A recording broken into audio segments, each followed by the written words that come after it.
like to thank the following sponsors for making this broadcast possible.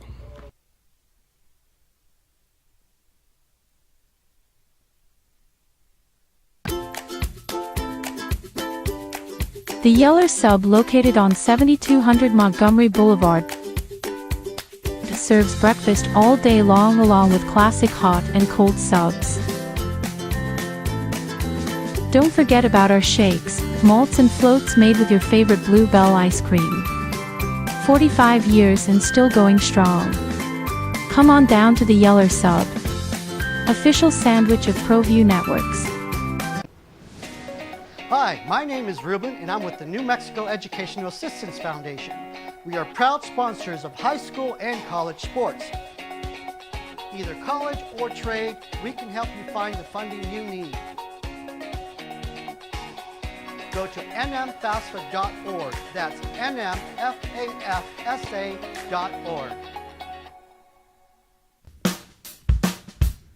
Well, I'm going to the frontier, walking to the cashier, order up a root beer and a number one. Cover it with green stuff, one scoop is not enough. Find a booth is real tough, back by the Duke. Meet my family, meet my friends in the quirkiest restaurant I have ever been. All of Albuquerque's favorite spot, it's the Frontier Restaurant. The Frontier Restaurant is a proud supporter of ProView Networks. Hi, my name is Ruben, and I'm with the New Mexico Educational Assistance Foundation. We are proud sponsors of high school and college sports. Either college or trade, we can help you find the funding you need. Go to nmfafsa.org. That's nmfafsa.org. And JJ Buck. Well, it's going to be cold. It's going to be January. It's going to be playoff football, and it's going to be in the East Coast. So it's going to be cold everywhere except for Detroit, where it'll be cold, just not at the football game. Bundle up. Strap it up. For you, I mean, put your feet up.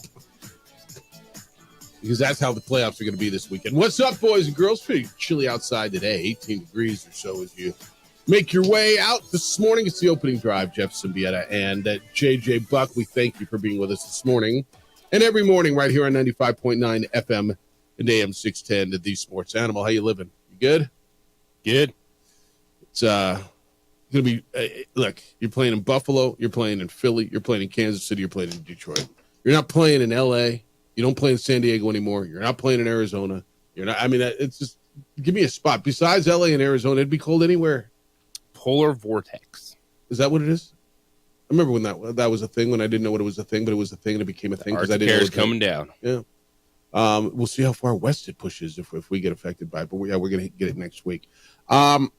Lots to do today on a Thursday here on the opening drive. Let me give you phone numbers to get in. I'll give you the guest list. 505-246-0610. If you want to jump in and play radio with us, you can. Your emails come in this morning as they always do at Jeff@sportsanimалabq.com, JJ@sportsanimалabq.com. On the X, it's _JJ Buck.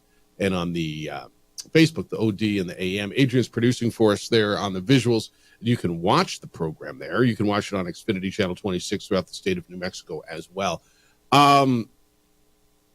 Guest list, Jerry Palm, CBS Sports, due to be with us at 8:30 this morning. We'll catch up with him on the national championship game in college football, which is now Monday in Atlanta. What Lou Holtz had to say about Ohio State, we'll go there. Get a little hoops out of him as well. JJ, before we start, a little overwhelmed. And I want to say thank you to our listeners and all the Cumulus Radio listeners who came out. Have you seen the pictures from the fire relief drive we did yesterday? It was awesome. Went out there mid-afternoon. Figured I'd be out there for a little bit. Ended up spending about 2.5, 3 hours out there, loading up trucks and helping people unload their cars. We had to shut her down. Somewhere about 3:30. It was as we were hauling in 2 other trailers. And I know it was supposed to go till 7. It was like, we can't take anymore. Right? We had guys from Yellowstone Landscaping were out there.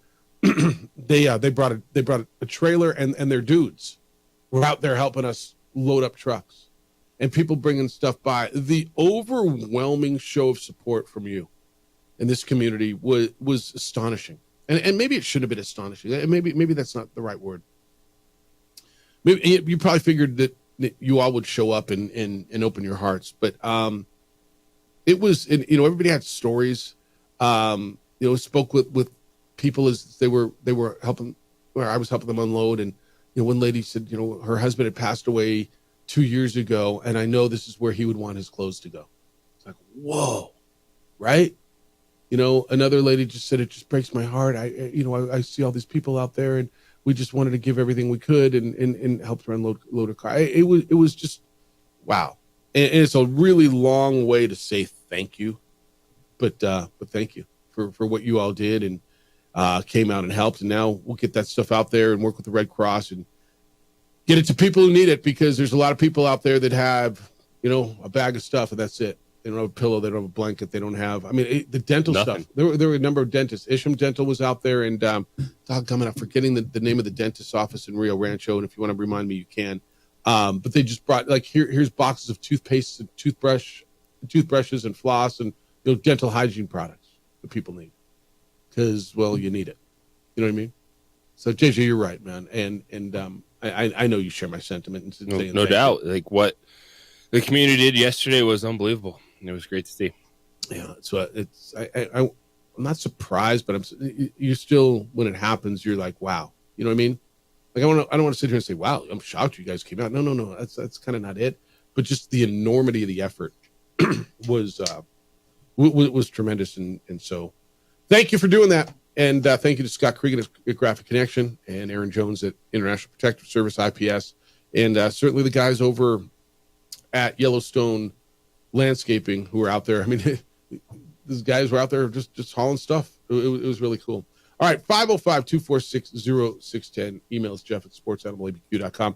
JJ, there's no longer an unbeaten in the Mountain West as far as conference play. Happened again. UNLV got Utah State last night. 65-62 was the number in Las Vegas. The Rebels went on a 7-0 run late and pulled away.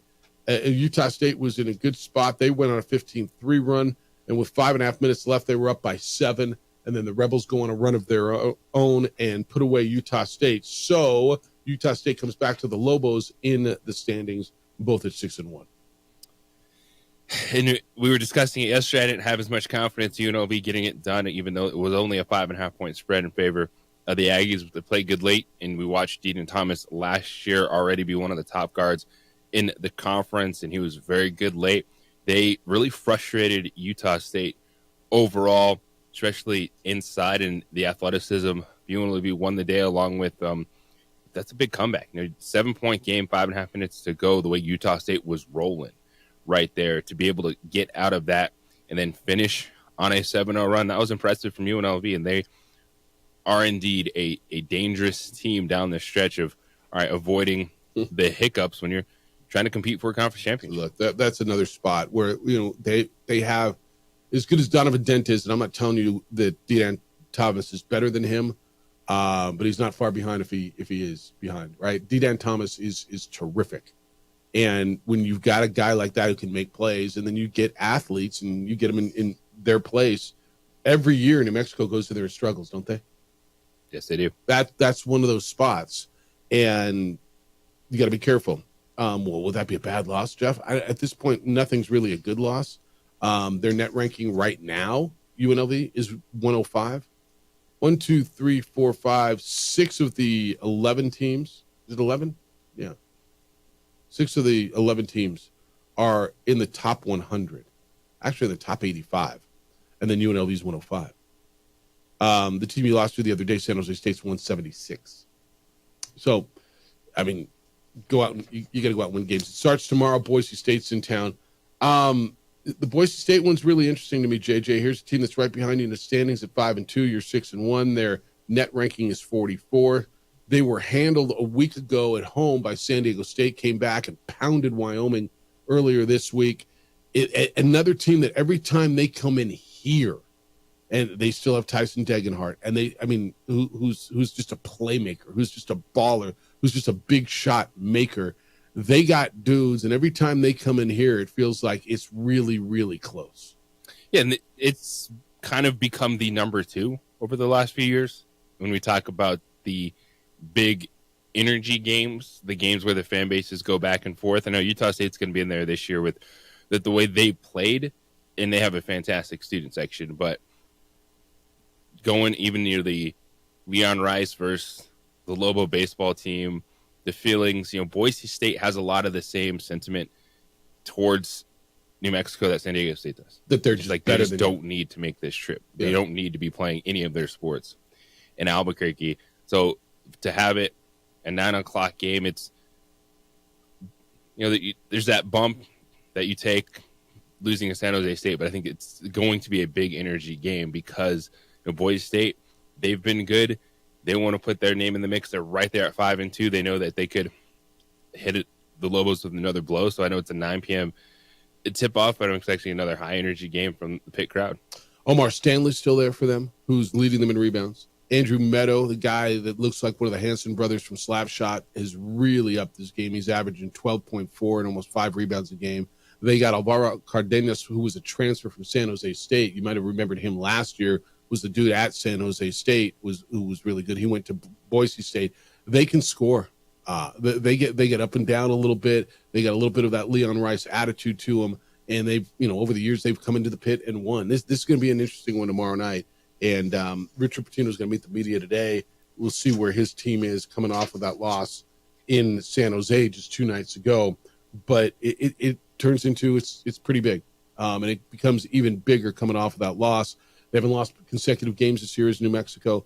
And this has got to be a get-right game for you. It just kind of has to be, doesn't it? Well, I don't think it's going to be a get-right game, but you have to win the home games against the top teams because it's going to be hard to get them on the road. Yeah. Yeah, and you'll go up there here in a few weeks. All right, 505-246-0610. When we get back, I want to get into the national football stuff.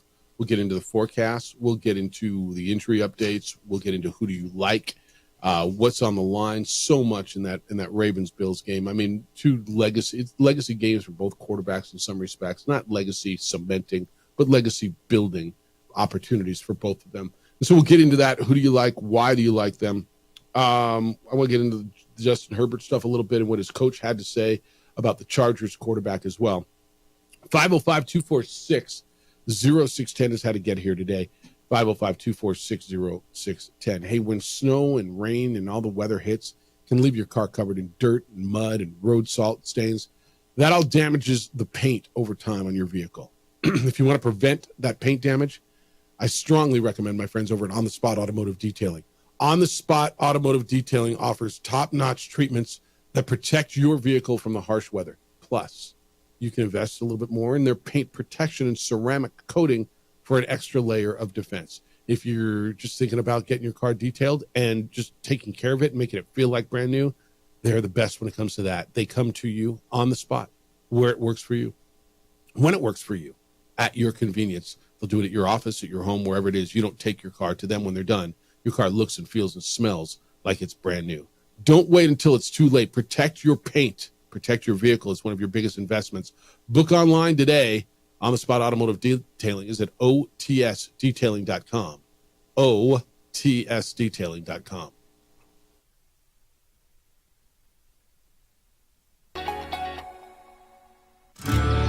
From the Sandia foothills to the banks of the Rio Grande, generations of families remain. For 5 generations, Gallus Chevrolet has handed down values written in stone, leading the way under sun-filled skies, past the vintage glow of Route 66. Built by generations past, built for generations to come. This is New Mexico. This is Gallus. Don't sacrifice quality and flavor when you're in a hurry. Golden Pride offers ribs, fried chicken, red and green chili breakfast burritos, and frontier sweet rolls. 4 great locations, or visit us online at goldenprideabq.com. Golden Pride Barbecue Chicken and Ribs are proud supporters of ProView Sports. We would like to thank the following sponsors for making this broadcast possible. You followed him from the first day he signed with the team. You remember the day he poured in 63 points? The night he played a sold-out concert to 30,000 people. The day he gave his infamous speech. That's why you believe in heroes. That's why you remember and collect their memorabilia. All in Autographs, where you can meet some of the greats, collect some of the greats, and share your own legacy. Visit All In Autographs, where you can celebrate the great and have your own piece of history. I'm David C. Chavez, personal injury attorney. For over 4 decades, our law firm has remained steadfast in our commitment to serving the remarkable people of New Mexico that have been injured through no fault of their own. I'm a New Mexican fighting for New Mexicans. I received my bachelor's degree at NMSU and earned my law degree at UNM. I can proudly say I'm both an Aggie and a Lobo. Call now and I will meet with you. 40 years strong, and we're still as local as red and green. Albuquerque's leader in sports is ProView. From pros to prep, all your favorite action.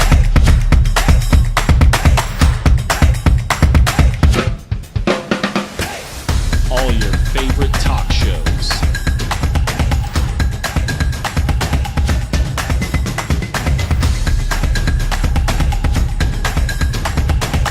Find it on ProView Networks.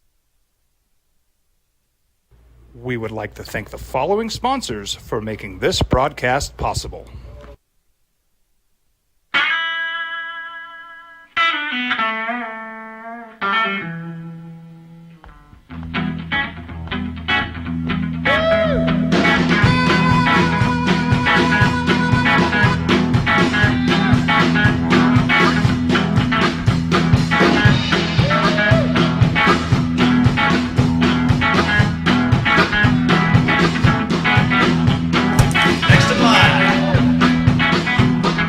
Rudy's is a proud supporter of ProView Networks.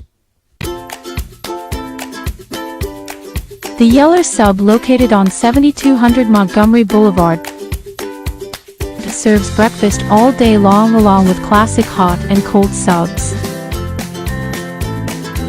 Don't forget about our shakes, malts and floats made with your favorite Blue Bell ice cream. 45 years and still going strong. Come on down to the Yeller Sub, official sandwich of ProView Networks.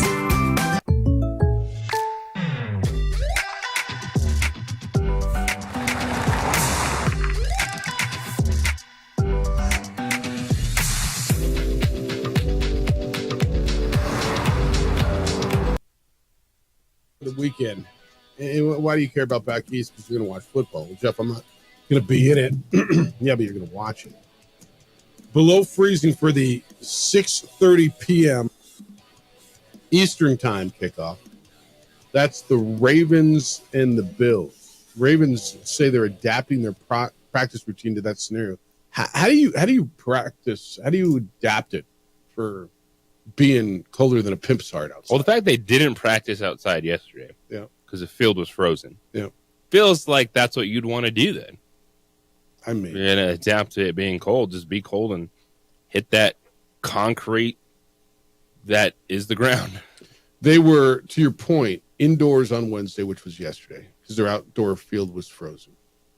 John Harbaugh said they made sure to make the building feel like it was outdoors. He anticipates things being even colder for today's session. His quote was, "We got it as cold as we can in here right now. It'll be even colder tomorrow when I get all the water shut off in here so the pipes don't freeze. So we'll have it cold. We'd love to be outside, but we just can't. Fields are too hard and they're too frozen." You ever been in the indoor facility over at UNM in the winter? Yes, I have. It's colder inside than it is outside. It does get cold. It's freezing in there. Like whenever we have bowl practices in there, it's because it doesn't get any sun. It doesn't get warm, right? It makes total sense. It's like the Zia section. It gets cold. I don't know how you prepare for cold. People preparing for crowd noise, preparing for cold. I mean, it is what it is. It's just it's going to be cold. It's cold in Baltimore, though. Is that, what day is Buffalo? That's the Sunday night game, is Yes. that correct? Essentially Sunday night.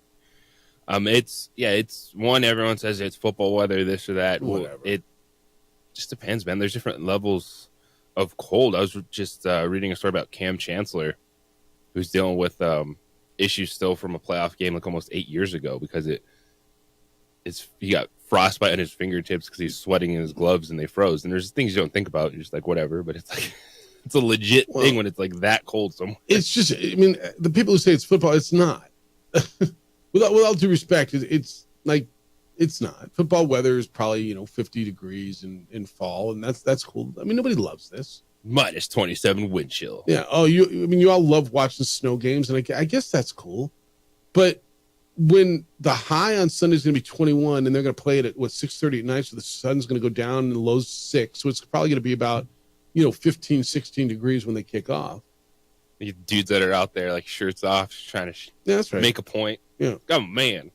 Yeah. And I'm warm. The winds will be down 7 to 10 miles an hour. Precip chance is 40% in the evening. Dude, it's cold. What was the game? Was it last year? I mean, there's cold. To your point, there's degrees of cold when it was just stupid in Kansas City. Yeah, last Kansas City Miami game. Like when the was wind chill was like negative 27. Yeah.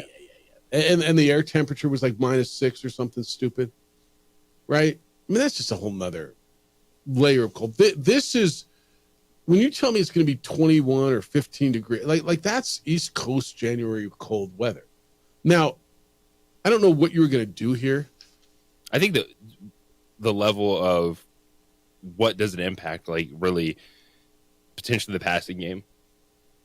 And then if there is any weather involved, like legit weather outside of it being cold, like is it snowing?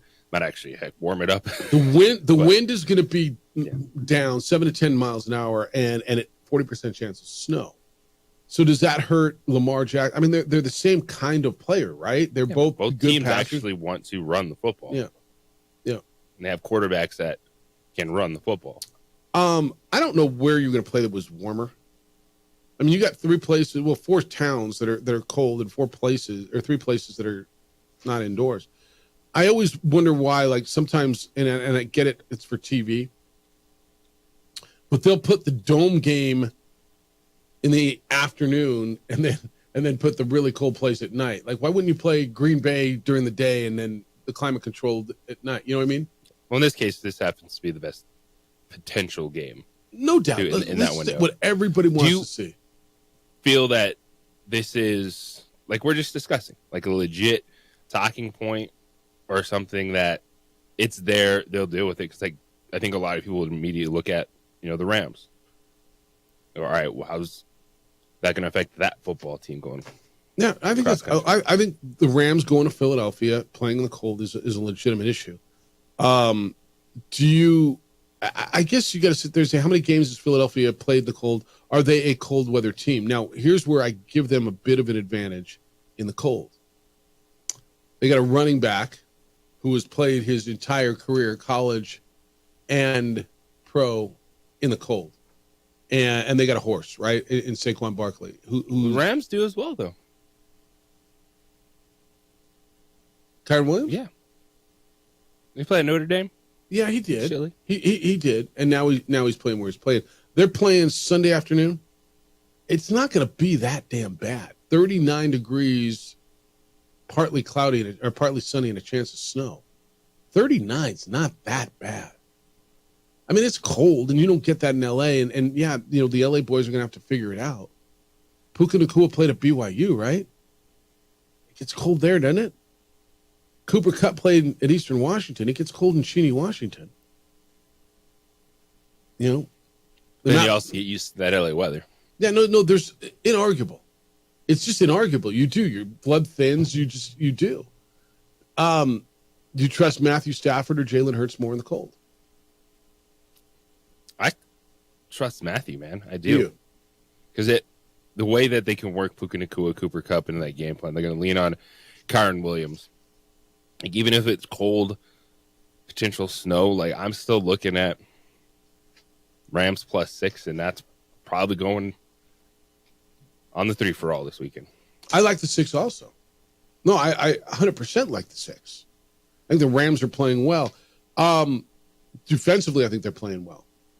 I think this is, who can run the ball. And if you're going to ask me, as much as I like Kyron Williams, I mean, Saquon's a horse, right? And Saquon's been great. Saquon's a cold weather back. Who's built better for this? I mean, probably them. Probably the Eagles. Do you take an East Coast team at home in these elements? Yeah, probably. Maybe that's why it's the 6. But I don't know, man. 39 is not as bad as 15. There's a big difference. There's a big difference. And you're playing in the daytime and it's partly sunny. If the sun's out partly, that means partly cloudy, doesn't it? Whichever way. Is it partly sunny or partly cloudy? Is the glass half full, half empty, right? I get it. But I like the points. I do. All right, we'll get into some of the other stuff. And what are the betting odds for who will be the next coach of your Dallas Cowboy fan? You've been a little bit quiet in regards to the Dion stuff and all the noise that's going around your club. Who is it you want to see as your head coach in Dallas? Tell you what DraftKings and the betting sites have to say. It's the opening drive, 505-246-0610. Thank you for being with us on 95.9 FM and AM 610, the Sports Animal. This report is brought to you by Malloy Los.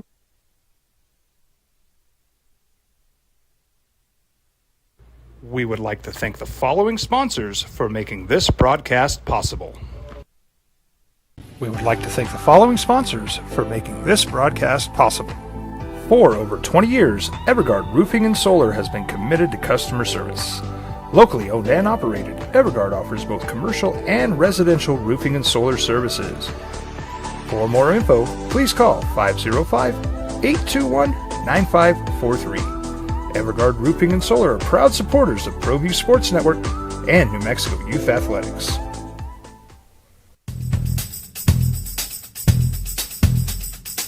International Protective Services is a proud supporter of ProView Sports and New Mexico Youth Athletics. IPS provides residential and commercial security services in the Albuquerque metro area. For more info, please call 505-897-2420 or visit internationalprotectiveservice.com. I might not be in the cage as much anymore. Just like riding a bicycle, I can pick up the fight from where I left off. I'm not some slick-haired outsider posing with borrowed gloves. I grew up here.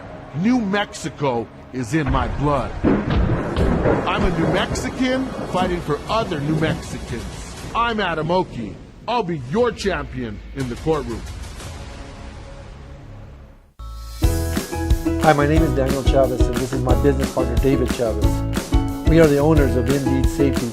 Indeed Safety is a local safety consulting company helping our clients with their safety needs for their projects. One of the things we pride ourselves as a construction safety company is helping our men and women in construction get home safe every day to their families. Indeed Safety is a proud supporter of ProView Network.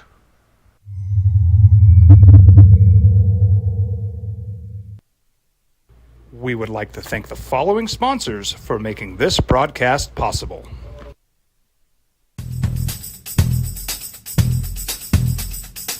International Protective Services is a proud supporter of ProView Sports and New Mexico Youth Athletics.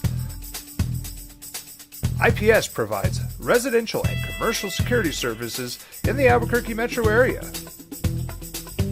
For more info, please call 505-897-2420 or visit internationalprotectiveservice.com. ProView Networks would like to thank the following sponsors for making this broadcast possible. Hans Whitler Automotive, German car maintenance and repair in Albuquerque, New Mexico. Call 505-294-7684 or visit hanswhitlerauto.com. We would like to thank the following sponsors for making this broadcast possible. Albuquerque's leader in sports is ProView. From pros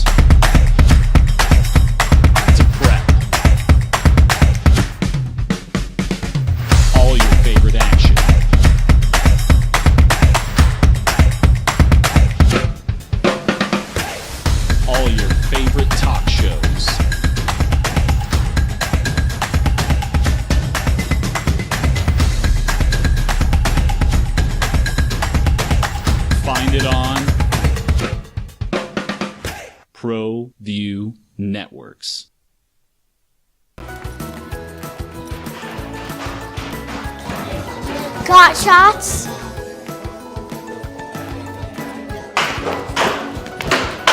Got shots.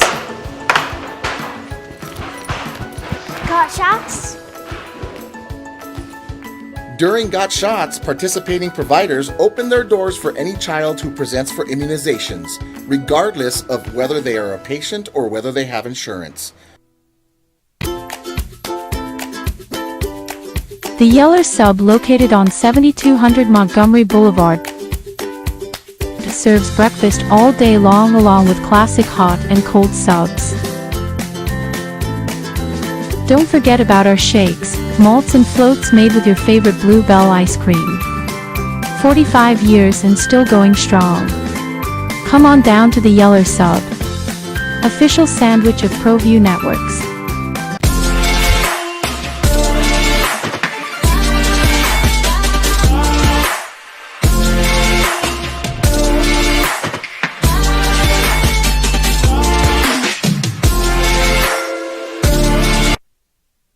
SportsAnimalABQ.com.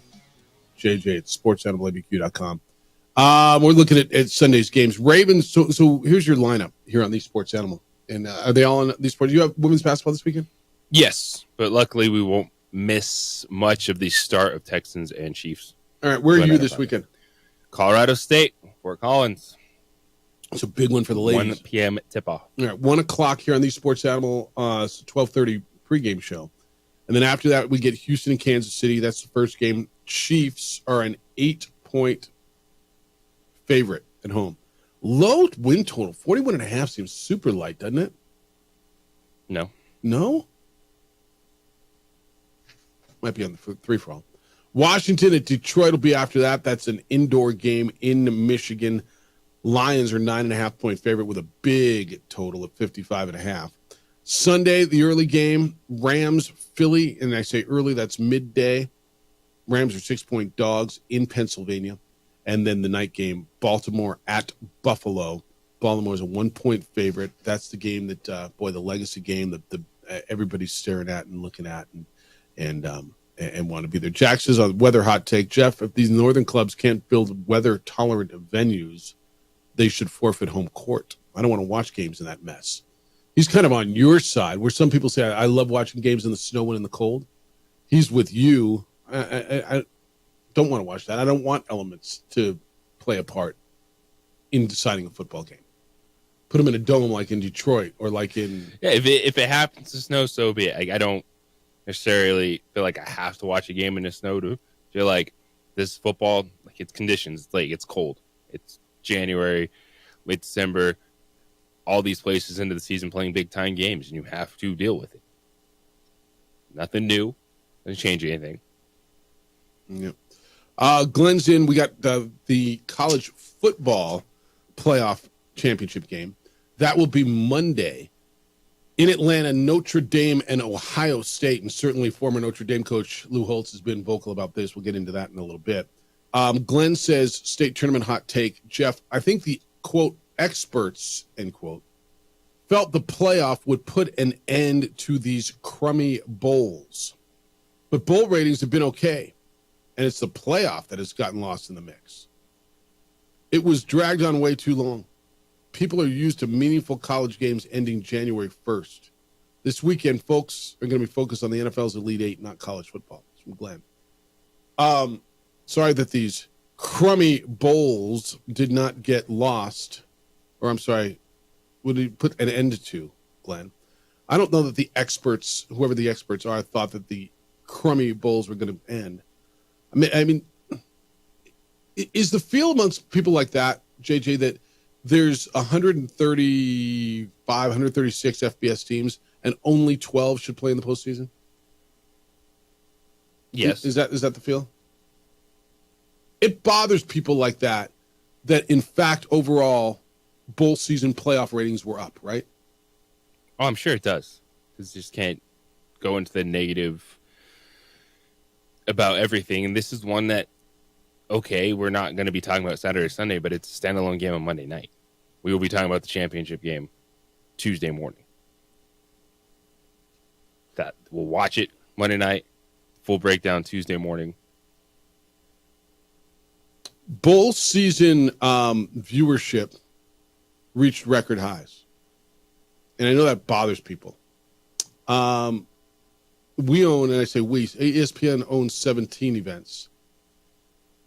They were up 9% with an average of almost 2 million viewers per game. Of the 25 games, non-playoff games, that were on ESPN, it averaged 2.4 million viewers per game, a 15% year-over-year increase. Fans ate up 12.9 billion minutes of content. I tell you all the time, if it's not your thing, don't watch it. And was it Glenn? Is that what it was? Yeah, Glenn, sorry that these crummy bowls didn't die for you. People watched them, man. There were a number, the Birmingham Bowl, that Diego Pavia game, most watched Birmingham Bowl since 2014. Texas Bowl, most watched since 2019. Same with the Hawaii Bowl. Celebration Bowl, Miak Swack was up 37%. The Isleta New Mexico Bowl, JJ, the viewership for our game, look at the time slot. We were on Saturday afternoon. On ABC was the Pinstripe Bowl, Nebraska and Boston College on the first half of us. The second half of us on ABC against us was that Pop-Tarts game. That was Cam Ward's final game, Iowa State and Miami. The Snoop Dogg game was on, and the NFL was on. Well, Jeff, your ratings had to take a dive. The ratings for the Isleta New Mexico Bowl were up 44% this year. Average over 1.2 million and peaked at about 1.8. So people watch, man. And Glenn, I guess I'll never understand the hate, which is cool. You don't have, like I said, you don't have to like it.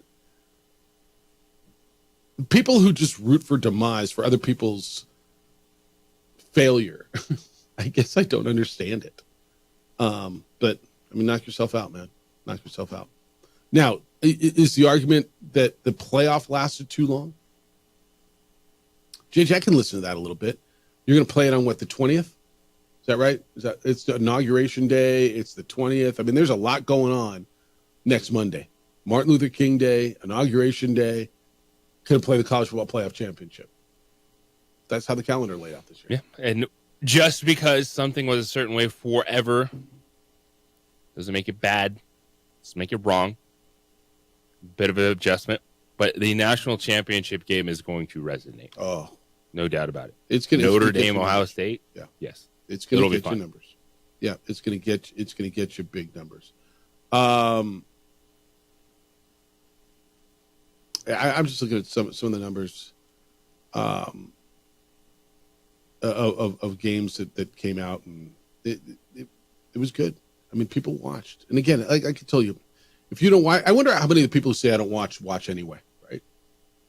They what would you rather be watching? Would you be watching Hofstra play Long Island University on ESPN? Is that what you'd be watching in basketball instead? No, honestly, what is it you'd be watching instead of a bowl game on whether it's Saturday afternoon or Tuesday night during that period of time? And by the way, you can still watch that. You can still watch the NBA, which bowls outrate the NBA. You can still watch college basketball, which is a really, really good product. Oh, by the way, the bowls are still outrating that as well. If you want the National Hockey League, it's there for you. This isn't taking away viewership or at least your opportunity. It's giving you, don't we always say, I want more choices? I want more choices. That's why you go to Golden Corral, so you can get meatloaf and lasagna and mashed potatoes and ice cream and chocolate syrup and a bowl of cereal all at once. I want my sports buffet. Right? I guess, Bruce, one day maybe you and I will have a beer and you can explain to me the loathing and why you want to see something fail so bad. Because I'd love to hear the whole, well, I don't like it, so I want these crummy bowls, quote, put an end to all these crummy bowls. Okay. I mean, one man's trash is another man's treasure, right? What you decide is crummy, other people really decide they enjoy watching. Why is it you want to, help me from that perspective. You want to tell me they're meaningless? You want me to tell me they're exhibition games? Yeah, they're exhibition games. Yes, they are. They are. They're postseason exhibition games. where these student athletes get to go out and enjoy themselves and go to a place that they've never been before many times and go get treated well and try to spell Albuquerque. Yeah, no, I mean, it's kind of funny, actually. Did you watch those videos? Yeah. It's really, really funny. All right, 505-246-0610. I mean, I'm listening. Explain to me why. I just want to see them fail because I don't like them and I want them to fail. Okay. All right. I mean, cool. I'm going to guess you're probably not the guy who was out there dropping off clothes and helping the fire relief people too. That's just, I'm guessing. Hey, John Thomas Jeweler is running a unbelievable promotion right now for Valentine's Day. Now, listen to me, guys. Like, if you buy a ring or a necklace or any piece of amazing jewelry at John Thomas Jewelers, now up until Valentine's Day, John Thomas Jeweler will gift you, that means gift you, a pair of lab-grown diamond studs absolutely free. So they'll match the amount that you purchase. So if you buy, let's say you buy a $500 bracelet for your wife, your girlfriend, your whomever, for Valentine's Day, they'll match you with a $500 pair of stud earrings. Probably, now you got Christmas covered, or you got a birthday covered. You buy a $1,000 necklace, they'll match you with a $1,000 pair of stud earrings. You're not getting this anywhere else. Plus, you're not getting the quality that you get at John Thomas Jewelers anywhere else. This offer ends Valentine's Day. Whatever you're looking for, John Thomas Jewelers is different, and different is good. The only 5-star Google-rated full-service jewelry store in town. The fastest-growing jeweler in New Mexico for 3 straight years. Best jeweler in Albuquerque, voted for 4 straight years. Even America's coolest jewelry store by In-Store Magazine. They've got their own on-site, in-store, custom design center. They don't have to send it out. They'll make anything you want right there. Go by and see for yourself why I rave about this place all the time.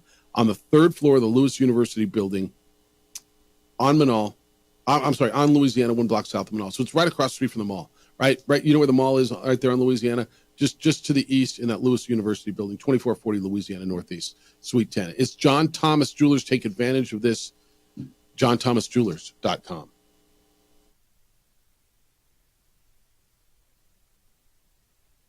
We would like to thank the following sponsors for making this broadcast possible. From the Sandia foothills to the banks of the Rio Grande, generations of families remain. For 5 generations, Gallus Chevrolet has handed down values written in stone, leading the way under sun-filled skies, past the vintage glow of Route 66. Built by generations past, built for generations to come. This is New Mexico. This is Gallus. I'm David C. Chavez, personal injury attorney. For over 4 decades, our law firm has remained steadfast in our commitment to serving the remarkable people of New Mexico that have been injured through no fault of their own. I'm a New Mexican fighting for New Mexicans. I received my bachelor's degree at NMSU and earned my law degree at UNM. I can proudly say I'm both an Aggie and a Lobo. Call now and I will meet with you. 40 years strong and we're still as local as red and green. Well, I'm going to the frontier, walking to the cashier, order up a root beer and a number 1. Cover it with green stuff, 1 scoop is not enough. Find a booth is real tough, back by the Duke. Meet my family, meet my friends in the quirkiest restaurant I have ever been. All of Albuquerque's favorite spot, it's the Frontier Restaurant. The Frontier Restaurant is a proud supporter of ProView Networks. I'm David C. Chavez, personal injury attorney. Our law firm was founded by my father, Thibaut J. Chavez, with one goal: to get New Mexicans the help they need. That's why we built a different kind of law firm. We focus on family values, dedicated service, and we make a real contribution by giving back to our communities. We can't change what happened to you or your loved ones, but we can help you get back on the road to recovery. We're by your side, and we're still as local as red and green. You followed him from the first day he signed with the team. You remember the day he poured in 63 points? The night he played a sold-out concert to 30,000 people. The day he gave his infamous speech. That's why you believe in heroes. That's why you remember and collect their memorabilia. All in Autographs, where you can meet some of the greats, collect some of the greats, and share your own legacy. Visit All In Autographs, where you can celebrate the great and have your own piece of history. TurboThreads is a proud sponsor of ProView Networks. Almost 30 years of experience means fast service, great prices, and a wide selection of apparel from t-shirts to performance sports shirts, even jackets and hats. They feature low minimums and no setup charges on most orders. TurboThreads is located at 1503 Golf Course Road in Rio Rancho, or find them on Facebook, online at turbothreads.com, or call 999-1234 for TurboThreads. Albuquerque's leader in sports is ProView. From pros to prep, all your favorite action.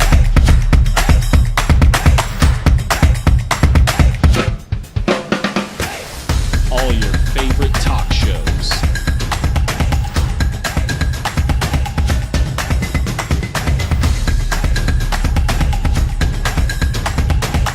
Find it on ProView Networks. Don't sacrifice quality and flavor when you're in a hurry. Golden Pride offers ribs, fried chicken, red and green chili breakfast burritos, and Frontier sweet rolls. 4 great locations, or visit us online at goldenprideabq.com. Golden Pride Barbecue Chicken and Ribs are proud supporters of ProView Sports.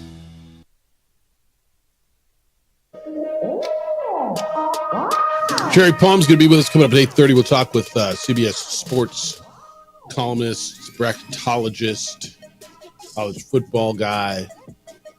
You read him every day. Maybe you follow him he's a good follow on the Twitter also. 505-246-0610. That's how to get here today. Jeff Symbieta and JJ Buck. Emails Jeff at sportsanimалabq.com and JJ at sportsanimалabq.com. Mike McCarthy was released. I guess that's the right word, what was the word? Just not renewed. Contract right now. Yeah, not renewed by the Cowboys on Wednesday, Tuesday, Monday.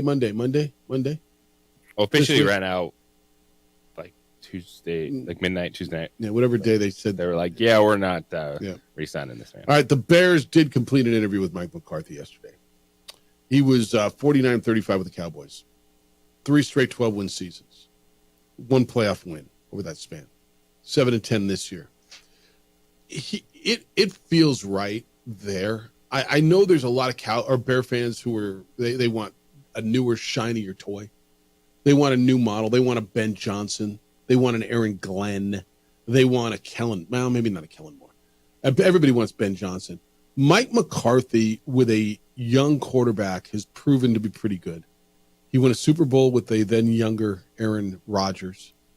Played that situation out pretty well. They won a lot of games in Dallas. If the Chicago Bears take the step to become what the Dallas Cowboys were over the last 3 years, he's a rampant success, correct? It is a step forward, making the playoffs, winning double-digit games. And I view this one very similar to Sean Payton and Bo Nix. Experienced head coach, leads offense, working with a young quarterback. Because McCarthy, Aaron Rodgers, you're right, he was young, but he also sat a little bit, grew, and you did have a little bit of a question, Sean Payton, where, all right, you've never really worked with that young of a quarterback. What's it going to be like? How's the development? It was fantastic for the Broncos this past season, and that is what Caleb Williams could use right now in his career.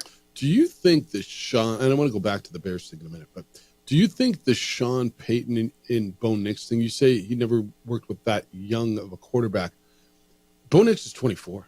Like he's a rookie, but do you think maybe him being a little older, more mature of a quarterback helped his situation? I do. I think there's something too coming in, and I think we're watching some of these older guys come in and have some success a little quicker than maybe I look at Anthony Richardson, who hasn't played nearly as much quarterback as Bo Nix. One guy played Richardson started 18 games in his life. This guy started 61 games in college. I do believe we're seeing a shift when it comes to quarterbacks because their careers are lasting longer on the back end, where you're not scared of a dude who's already in his mid-20s. You realize that is a positive because of the experience. And we've seen that with all these quarterbacks this draft. When you look at who were drafted, they played a lot of football. Yep, all these guys. It's except for the Anthony Richardson thing, which I don't want to say is over yet. I don't want to give up on that yet. I don't know that I believe that's going to end up being a success. Do you? Raw talent, but yeah, it's one that it's hard to see that franchise because you already saw it last year, man. This not just the injuries that he's dealt with. He's been off the field a lot due to injuries. But then the getting bench for tapping out on third down, there's a lot of stuff to overcome, and you just wonder, in this not for long league, is he going to get that many more chances to develop? Yeah, this isn't the Bears situation isn't horribly different. Caleb Williams is 23, who's played a lot of football, who's, if you pair him with a Mike McCarthy, who has got a proven record with quarterbacks. Look, if the Bears become what the Cowboys were, if the Bears become a 9-win team, it's a success, is it not? Let alone a 10 or 11 or a 12-win team. It's a massive success. If you're going to tell me the Bears get to the playoffs and win 11 games and lose in the first round next year, give the dude coach of the year for what that franchise has been, right? So the dude looks the part. He feels the part. I mean, I think that's where they go. I do, and I think it would be a good hire for them. I really do. I think Mike McCarthy is really, really good for Chicago right now. Yeah, that is one spot where I do like the veteran coach go in there, really help settle things down for Caleb Williams. Because you look at Caleb Williams' numbers overall, they were fine for a rookie. But it was the team. The team fell apart after that 4-2 start, and he took a lot of sacks. And that's why you want an offensive coach who can come in there, calm him down, teach him up. Because when you go through a coaching change as a rookie, it doesn't make anything better. It makes it that much worse for you. Yeah, Caleb Williams was sacked. Can this be right? Can 68 times be right? That's insanity. And look, he threw 20 touchdown passes, only 6 interceptions. He threw for over 3,500 yards. Completion percentage was north of 62%. He was fine. I think when you get a guy in there that's going to work with him and be really good with him. See, I firmly believe, and this is the Anthony Richardson thing, I don't think you can teach a guy to be a quarterback in the NFL level.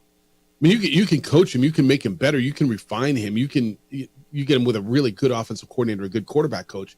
I think you can mold this thing and make him better. We've watched that. Josh Allen's a great example of that, don't you think? Yes. But Josh Allen, and even Lamar for that matter. Josh Allen played a lot more football than Anthony Richardson did in college. They both knew how to play quarterback, right? There's a leadership piece to it. There's a game management piece to it. There's a precision piece. There's a field piece. I mean, all of that.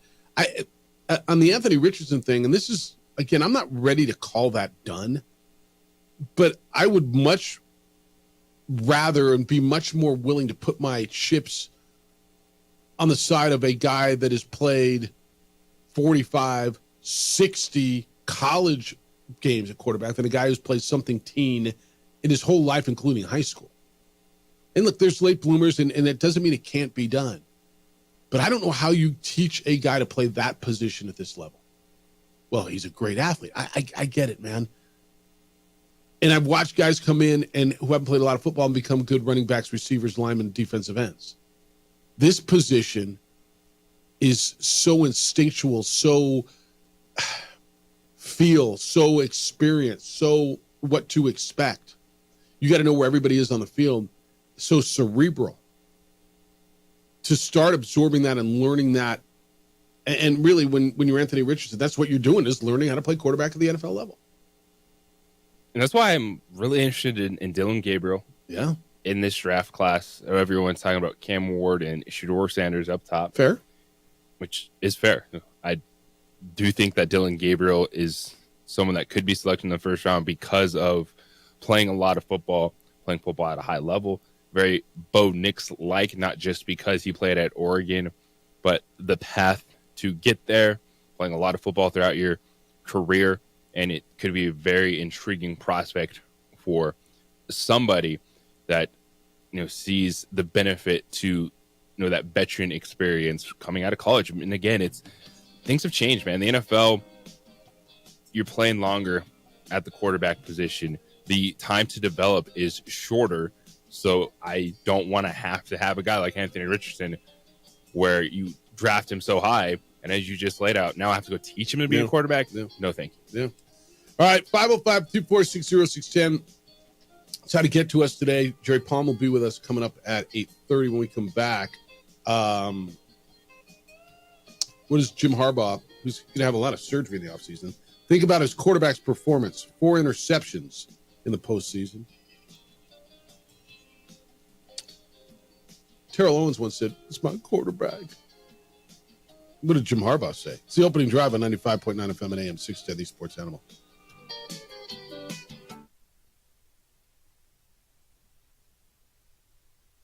We would like to thank the following sponsors for making this broadcast possible.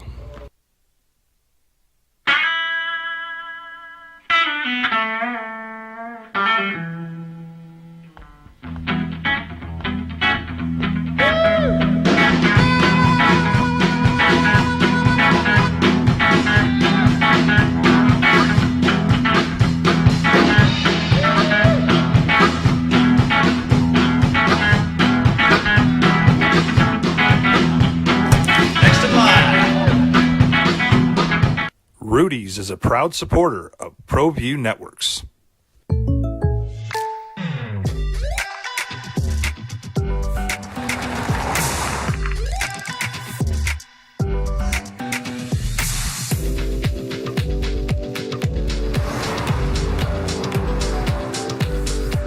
For your surprisingly great rates, contact your local State Farm agent today. If you want the real deal, call State Farm agent Marty Size in Albuquerque today. Like a good neighbor, State Farm is there. International Protective Services is a proud supporter of ProView Sports and New Mexico Youth Athletics. IPS provides residential and commercial security services in the Albuquerque metro area. For more info, please call 505-897-2420 or visit internationalprotectiveservice.com. We would like to thank the following sponsors for making this broadcast possible.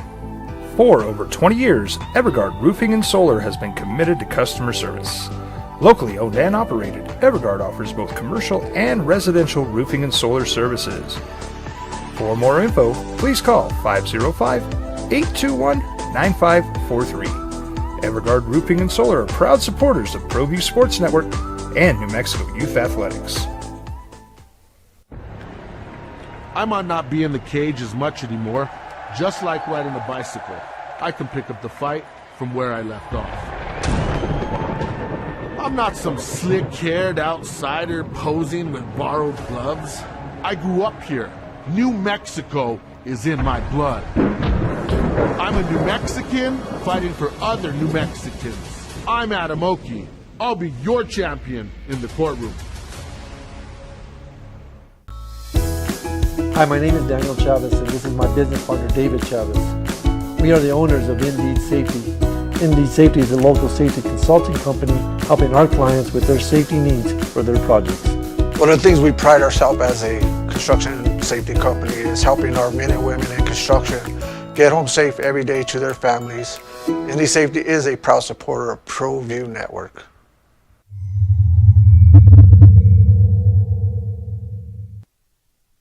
We would like to thank the following sponsors for making this broadcast possible.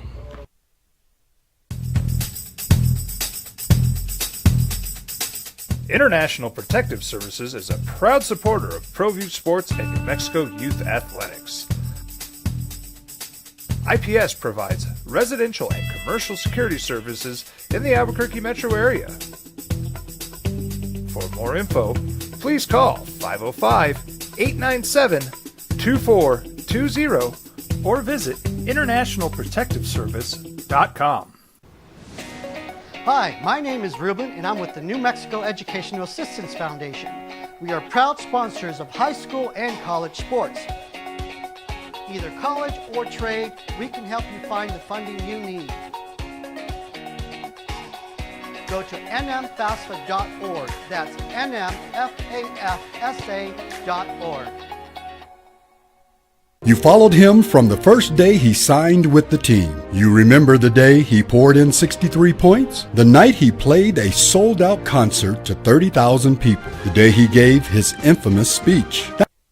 Mbieta and JJ Buck. Global basketball back at it in the pit tomorrow night. 9 o'clock start tomorrow night against Boise State. Ladies will be back at it here on these Sports Channel. 12:30 pregame, 1 o'clock tip-off on Saturday. JJ and the ladies will be in Fort Collins against Colorado State. New Mexico State back at it tonight. 3-0 in conference play. They will be at Florida International. JJ, road teams in Conference USA play so far are 3-15, meaning the home teams have won 15 out of 18 games. Aggies have 2 on the road this week. They'll be at Liberty on Saturday. New Mexico State has just one of those 3 victories on the road. That was at UTEP on Saturday past. And going into Thursday's matchup, the Aggies have a 6-game winning streak, which is now currently tied for 11th longest in the nation. And 3 of those wins were conference wins. So New Mexico State goes tonight. They'll be at FIU. 5 o'clock tip if you want to go find that. It's the opening drive, Jeff Symbieta and JJ Buck, 505-246-0610. That's how you get here today, 505-246-0610. We're talking quarterbacks. We've been talking head coaches in the National Football League. Justin Herbert in his playoff game, and Justin Herbert is considered in many circles one of those guys, right? One of those guys. Now, maybe not Mahomes, Burrow, Lamar, Josh Allen, but next tier, right? And I think there was a second where Justin Herbert was considered not Mahomes, but on the same tier as Allen, Lamar, and Burrow, don't you think? A second, yes. Yeah, and he got paid accordingly. Mm-hmm. He had 4 interceptions in his playoff game. They lost to the Texans. There's been criticism that he doesn't play well in his biggest games. His head coach is Jim Harbaugh. Quote, completely unfair. I wouldn't spend 2 more seconds thinking about what happened in that game. It didn't go good, and that's on me. It's my responsibility. That's my accountability. We did him a disservice and didn't put him in the positions to be successful enough, but he played like a beast, end quote. The general manager is Joe Horitz. He drew a Peyton Manning comparison, saying Peyton Manning started his career 0-3 in the playoffs. Said it's absurd to hang a narrative around Herbert's neck after 2 playoff appearances. That's all you got. You got 2 playoff appearances to go by. One, he was up 27-0 and lost, and the other one he threw 4 interceptions. Look, I'm not telling you throw Justin Herbert out. I think he's really good. And I appreciate his head coach jumping on the sword and taking the blame. Justin Herbert did not play well, and he's got to play well. He's got to be better in big situations. Has to be. Yes, he does. But I totally agree with that sentiment of and it's the collective talking heads want to throw quarterbacks and teams away so early if it's not happening right away. Like, that dude's 26 years old. And he still won double-digit games this year with an underwhelming offense. Mm-hmm. Who's his best receiver? Ladd McConkey was awesome. Mm-hmm. They drafted him. But it's you start comparing these teams, and everyone loved Joe Burrow and the Bengals. Where were they? Didn't make the playoffs. So I think there's a bit of Herbert has to wear it in the postseason, but this is far from. And I think that's what Harbaugh is getting at. Is like, we're going to be here for a while. We're going to be in these positions to get it back. But this, to me, doesn't. I'm not on board at like Herbert's just never going to be able to compete with those guys. There's a difference between being critical and saying you got to get rid of the guy, right? I mean, over the last bunch of years, there's been a lot of people critical of postseason performances by both Lamar Jackson and Josh Allen, but nobody's saying you got to get rid of those guys, right? No, but I sometimes I wonder, like, what are you getting at when the dude got paid. They can't take back the money, but I don't think Justin Herbert is just resting on his laurels either. He knows what happened. Are you getting at that dude's a really good regular season quarterback? Look, Peyton Manning was that dude for a long time. Mm-hmm. Took him a while. Peyton Manning was the best regular season quarterback you ever saw, and then there was a dude named Tom Brady that he would run into almost every year, right? The guy got in the way. Now it's different Ben when it's a dude named Trevor Lawrence and C.J. Stroud that have beat you in the playoffs. And that's almost why Josh Allen's getting, I don't want to say a pass, but people understand it, right? Josh Allen loses to Patrick Mahomes in the 13-second game, right? Lamar Jackson. Joe Burrow at home. Yeah, and those guys. So it's almost, but your point is he didn't lose to C.J. Stroud or Trevor Lawrence. Yeah. All right, 505-246-0610. Mike, good morning. You're on the Sports Animal. Hello, Mike. Hey, good morning, guys. Thanks again for taking my call. Just to kind of comment on what you're talking about right now. Justin Herbert and Trevor Lawrence, like I was saying yesterday, they both got paid, but I mean, to be honest, those guys are both. And in the defense, you know, the Chargers had the easiest schedule in the NFL this year, and it was pretty lopsided easy. And they got their double-digit wins, and they got blown out, you know. But I just think that they're both middle-of-the-road quarterbacks. You know, this whole greatness surrounding them, they're not that great. They're just middle-of-the-road quarterbacks. But my point of it is, the point that I'm trying to make here is the whole Mike McCarthy to the Bears thing. One of the things that just bothers me about the NFL is this coaching carousel. And like you said, man, it's going to be just amazing if the Bears can win 9 games, get to the playoffs, you know, start to build a little something. That's true. But the mediocrity with the coaching carousel in the NFL, you know, you got 36 guys that coach 34 teams, and 32 teams. You just keep cycling through these guys. That's what I really, really like about the Lions, the draft and development. You know, you then take your lumps on Dan Campbell. You go out and you research and you find your guy. You build it up. I mean, I just think that McCarthy's kind of a wash in the sense, yeah, he's a good coach, but he's been around so long. You know, you got murmurs in the locker room. People start to talk about things. I just don't think it's a good fit. I think the interjection of new blood into the coaching carousel is what will make teams great again. I mean, we've seen Mike McCarthy's greatness. I just don't think it's that great. And on top of that, I really think that Trevor Lawrence and Justin Herbert are mediocre at best. Guys, have a great day. Thanks for taking my call. I think they're both. I think they're better than mediocre. I think Herbert's better than mediocre. I think Lawrence has been mediocre, and I think they're both young. Right? They're both like 26 years old. I think they will get better. Right? We all expect everybody to be Mahomes and Lamar. Lamar's 28 last week, and he's become what he's become. He's different. Josh Allen's different, right? So you're right. They're not that level. We have 3 guys. Well, we have 1 guy at the top level, and we have 3 guys at the next level. Is that correct? If you put Burrow in there with Allen and Lamar, who else are you putting on that shelf? And so there's 4 dudes out of 30, 32 or however many more there are out there. I agree with him. I don't think Herbert's great. I think he can be really, really good, and I'm not ready to throw him away. And if you're going to tell me I got above average, really good quarterback in this league, I'm going to go with that. I think it's the contracts that affect 100% it is. Because to call Herbert and Lawrence mediocre, it's like Lawrence is mediocre, dude. He just is. No, he's not. Not from a talent standpoint. From a results standpoint. Okay. That's what I'm judging it on. Matthew Stafford was at his entire career before he got to the Rams. Yeah, Matthew Stafford, I think was better, and I'll look at the numbers. You probably have them than Lawrence, and I still think Lawrence is going to be good. I'm not giving up on Lawrence. I think he's going to be good. Just results. He's nowhere near mediocre results, but that does not make him a mediocre quarterback. I guess you got to define mediocre. To me, mediocre would be the middle of the pack in the NFL, and if you're going to tell me there's 32 guys. And he's probably somewhere between 12 and 16. That's probably right. Talent-wise, he's up there with anybody. Result-wise, he's not. Okay. And that's what I'm judging it on. Well, yeah, this is a discussion we're having.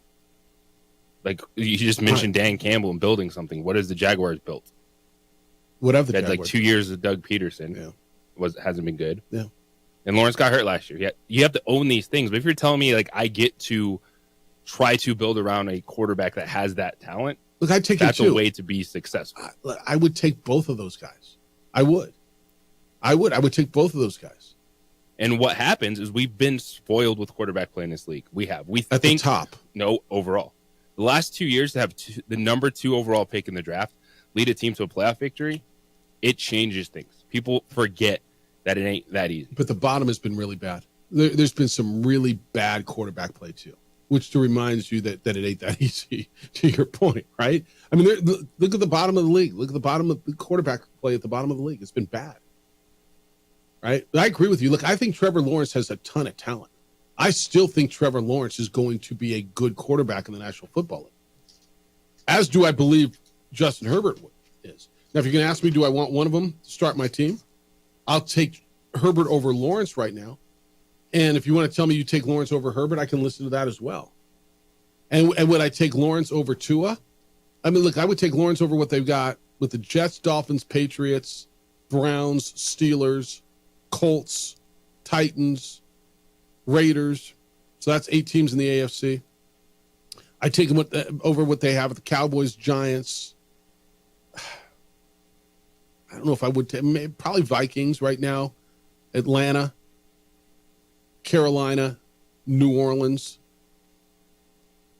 Seattle. So I take him over 15 guys, put them right smack dab in the middle. Okay. Yeah. I don't think just that's how you rate quarterbacks. Like, just because, like, talent wise, I think he's like, these guys are still upper echelon. Yeah. But results matter too. Okay. Yes, they do. I understand that. I'm going, leave Brittany alone with this conversation. But I just think what is hard to analyze is everything that goes into it. I'm not saying that these dudes should never be questioned. As you're talking about, we're trying to like ask, even from a fan perspective, talking head perspective, like, how do you hold people accountable? And the problem is that when these guys get paid, that changes the narrative. It just does. Absolutely does. But you also have to pay quarterbacks in that league that are good. Yeah. Otherwise, they're going somewhere else. No, it's an inexact science. And I agree with you. I think he's got a ton of talent. I think he's going to be really good. I think Herbert's going to be really good. I think Herbert is really good. Herbert's showing you unbelievable flashes. Trevor Lawrence had Urban Meyer for a year. He's been hurt. Now, should it have been better when you have Doug Peterson? Yes. Yeah. And that is a situation to look at in Jacksonville. Yeah, hence the criticism. All right, 505-246-0610. If you're there, I'm going to get to you when we get back. Jerry Palm's coming up at 8:30. We'll talk some college stuff with him from CBS Sports, the bracketologist there at CBS Sports Network. Hey, I tell you about International Protective Service every day. You see them every day in your neighborhood when you go to a store. They protect homes and businesses. Property crime's real. It's on the rise. Don't wait to be a victim of property crime. Call International Protective Service and protect what you've worked so hard to build. They've got officers strategically placed all around town, Albuquerque and Santa Fe. They catch criminals in the act. They respond to alarms within 7 minutes or less. They can provide standing guards if you need eyes on your property around the clock, and they install alarms and camera systems with a state-of-the-art facility which monitors those cameras 24/7. All of this raises the level of security around your home and your business. So the question becomes, who's watching your home when you're not there? Make sure it's the good guys. Call IPS. I trust them. I know you can as well. 505-897-2420 is the number. 505-897-2420. They're online at ipsglobal.com. Passionate about making Albuquerque better and safer place to live and work. This report is sponsored by all.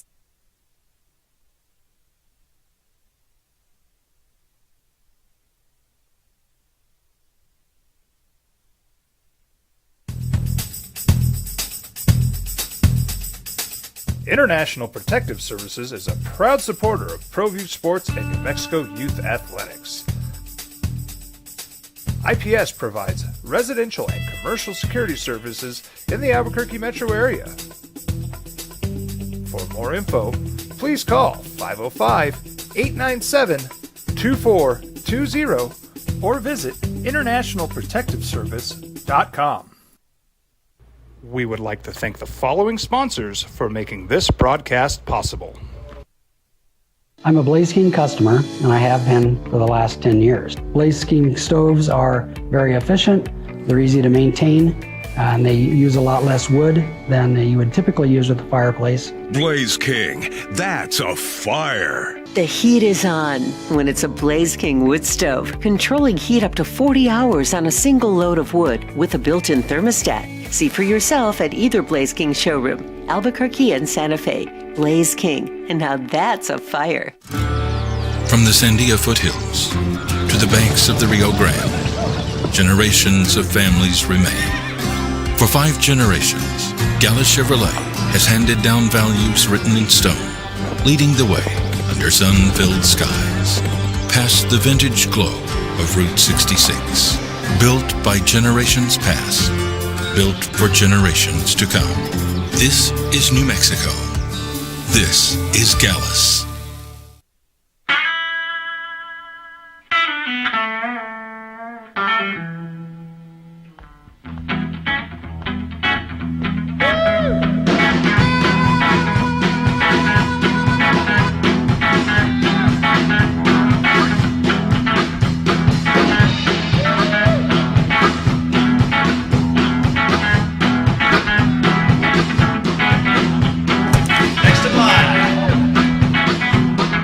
Rudy's is a proud supporter of ProView Networks.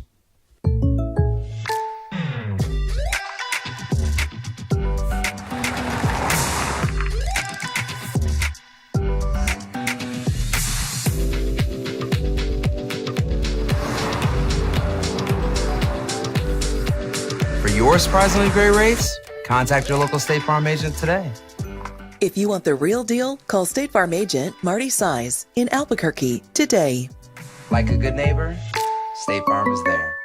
We would like to thank the following sponsors for making this broadcast possible.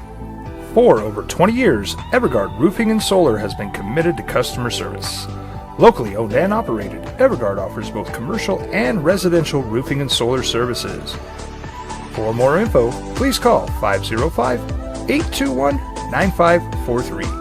Evergard Roofing and Solar are proud supporters of ProView Sports Network and New Mexico Youth Athletics. I might not be in the cage as much anymore. Just like riding a bicycle, I can pick up the fight from where I left off. I'm not some slick-haired outsider posing with borrowed gloves. I grew up here. New Mexico is in my blood. I'm a New Mexican fighting for other New Mexicans. I'm Adam Oki. I'll be your champion in the courtroom. Hi, my name is Daniel Chavez, and this is my business partner, David Chavez. We are the owners of Indeed Safety. Indeed Safety is a local safety consulting company helping our clients with their safety needs. Good conversation on quarterbacks. And what is criticism? What's fair criticism? And you can criticize without saying that. Like when you say Justin Herbert's got to be better, that doesn't mean if I'm a Charger front office person, I want to get rid of him and start over. Or even with Trevor Lawrence, that I'm pretty sure I got my guy, and I know I do because I paid him and I'm tied to him. Well, and I think that affects the conversation so much because once you get paid, it's, well, what can you do? You can't do anything else with. Well, I'm paying you to win that championships, roster. right? Yeah. But what I look at it as part of this conversation, and why I would feel so strongly about still believing in Justin Herbert, Trevor Lawrence, is look at Sam Darnold this season. Mm-hmm. Fair. Afterthought thrown away. Yep. But you finally get to a point where you got good coaching, you got good talent around you, and then you're able to show what kind of player you are. It's all right. I agree with that 100%. Anthony, good morning. You're on the Sports Animal. Hi, Anthony. Thanks for holding. Hey, guys. What's going on? I know you guys are talking NFL football, but I'm a Cowboys fan, so it's been almost 3 decades since postseason talk really meant anything to us, so it just makes me sad. So I kind of want to talk about the Noble Football Program and all the players they're signing. Yeah. So I know I have a lot of buddies that I've been talking to, and they're concerned because we're signing a lot of FCS players. Mm-hmm. But my philosophy on this is since the portal opened in 2018 and really jacked up, the last 3 or 4 years, I tell them a lot of these guys that are coming from the FCS are guys that would probably be coming from your Power 5 conferences that never played, the guys that got recruited and got scholarships from the Power 5, sat on the bench for 2 years. Now these guys are going to FCS schools and getting a lot of experience playing, anywhere from 20 to 30 games before transferring out. So I actually like the fact that these guys from the FCS are coming in because these guys have actually been playing for the last 2 or 3 years. And 5 years ago, these would have been the guys transferring from the, your Arizonas, UCLAs, your Kentuckys, your Vanderbilts, guys that sat on the bench for 2 years or 3 years and never got an opportunity and tried to transfer the last year or two. So I'm pretty excited to get all this experience coming on and all these guys who've proven themselves in the FCS. level. What do you guys think about that? Yeah, I think there's a theory to it. It's going to have to play out. Don't you think, Anthony? What you're saying is a lot of these guys didn't get the chances at maybe some power schools or even Mountain West level, group of 5 schools, because everybody's in the portal. That's where you're recruiting. So they didn't get a chance out of high school. They went to FCS and played well, whether it's at Idaho, Weber State, at Campbell, at wherever it is. We'll see. It's going to have to play out. I mean, obviously these guys were pretty good at Idaho. They were a playoff team. They didn't win a championship. They were a playoff team at Idaho. How is Jack Lane at quarterback? We're gonna see. How are these linemen? They're big. We're gonna see as they take a step up. Look, I see every year guys take steps up from FCS to FBS and become impact players wherever they are. Do you have a whole roster of them? I'm going to guess you don't have a whole roster of them, but do you have enough that'll make a difference? That's what you're hoping for, Anthony, and that's what Jason X hoping for. I want to get him in next week and have a conversation with him about this, because you're not the first person who's had that concern. They look at it and they're like, wow, all these guys, all right, there's the dude from UCLA and there's one dude from Kansas State, but man, we got guys from Campbell and Cerritos College and Alabama A&M and Idaho and Weber State. How is that going to make you better? And I think it's a fair question. Yeah, like I said, I think those guys are going to actually be better because they play just like we're talking about these quarterbacks who haven't played anything in college and also in the pros, and they don't look good because they don't have that experience. I'd rather have these kids coming in who did more than just practice at UCLA or just practice at Arizona. I want guys who actually got in there and played, 60% of the snaps every single game for 2 or 3 years. It's fair. So I'm excited. We'll see what happens. All right, man. Thank you. Appreciate you. What do you think about that? Because he's not the first guy who's asked me that. I think that ultimately it comes down to just how talented the player is. But in this case, I do agree that you can get a benefit of a guy that's been playing, because we've seen it over the last few years. Just because you transferred from TCU, just because you transferred from Nebraska, you don't immediately step on the field and become the best Lobo. That's correct. The best players on the Lobos over the last few years have been FCS guys. Alabama State guy, right? Was it where did Bill come from? It was Alabama State. Yeah, and then even look at the offensive line last Alabama A&M. Where was it? They last year, you had some Campbell transfers. Yeah. Like the best players of Lobos recently have been the FCS guys, and Eck knows a lot of these dudes intimately. Yes, they're Idaho guys, but then you also look at like Damon Bankston, Weber State, all conference honors, rushed for 1,000 yards last year. Mm-hmm. Like I think there is a balance to it. And absolutely, when you're looking at contributors, I think that's, to me, I don't just go, oh, it's just an FCS player. Look, all right, what did they do? How much did they get to play at that level? A lot of these players were starters, and they're looking to take a step up. And a lot of guys football, man, that's still good level football. We just watched best FCS football team. Got to see them firsthand. Montana State and what they did, and North Dakota State, and a lot of guys with chips on their shoulders. A lot of guys that are going to come in here with something to prove. I think it's a fair question, and I'll reach out next week. Maybe we get Coach Eck in here and have a conversation about it, and sit down with him a little bit and just kind of go over it, because I think it's a fair concern.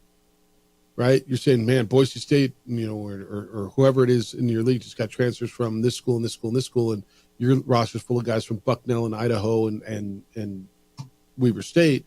Why am I supposed to feel better about that? And I'm sure he'll give you the answer. And I think part of the answer is, these guys played as opposed to just practice. Didn't play at UCLA or at TCU or Texas Tech, right? But we'll watch it, because this is the way he had to rebuild this whole roster. He had to rebuild the whole roster, basically. Now you say, Jeff, 34 guys left. Yeah, that's how many left, or whatever the number was, 30, whatever, right? You got 28 new guys in, and you're not done yet. You are not done yet. So you keep finding out and finding new guys that'll come in. And that's how the roster is going to be built. That it's going to be different every year, but more so whenever there's a brand new coach. And I know you just went through it last year, and it sucks, and you're just starting to get used to some of these new guys. I hear all that. That's what happens when you change coaches. And you got 30-something dudes in the portal. And another, 20 graduated? Right? You probably got 50-something roster spots to fill. So we're going to see. I think it's a fair question. All right, 505-246-0610 is how to get here. When we come back, Jerry Palm from CBS Sports will be with us. We'll get his take on the national championship game, what Lou Holtz has to say about Ryan Day at Ohio State, and maybe throw a few basketball questions at him as well as he's got to bracket out. It's the opening drive. Jeff Symbieta, JJ Buck on 95.9 FM and AM 670 Sports Animal.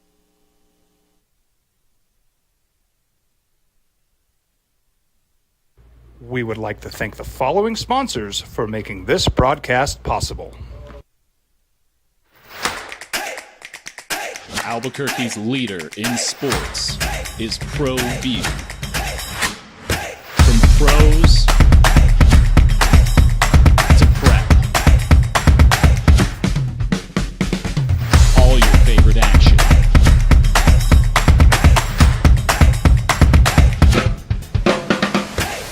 All your favorite talk shows.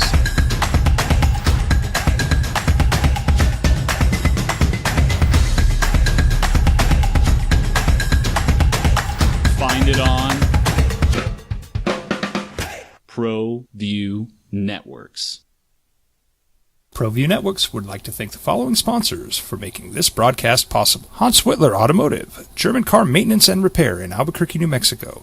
Call 505-294-7684 or visit HansWhitlerAuto.com. Got shots?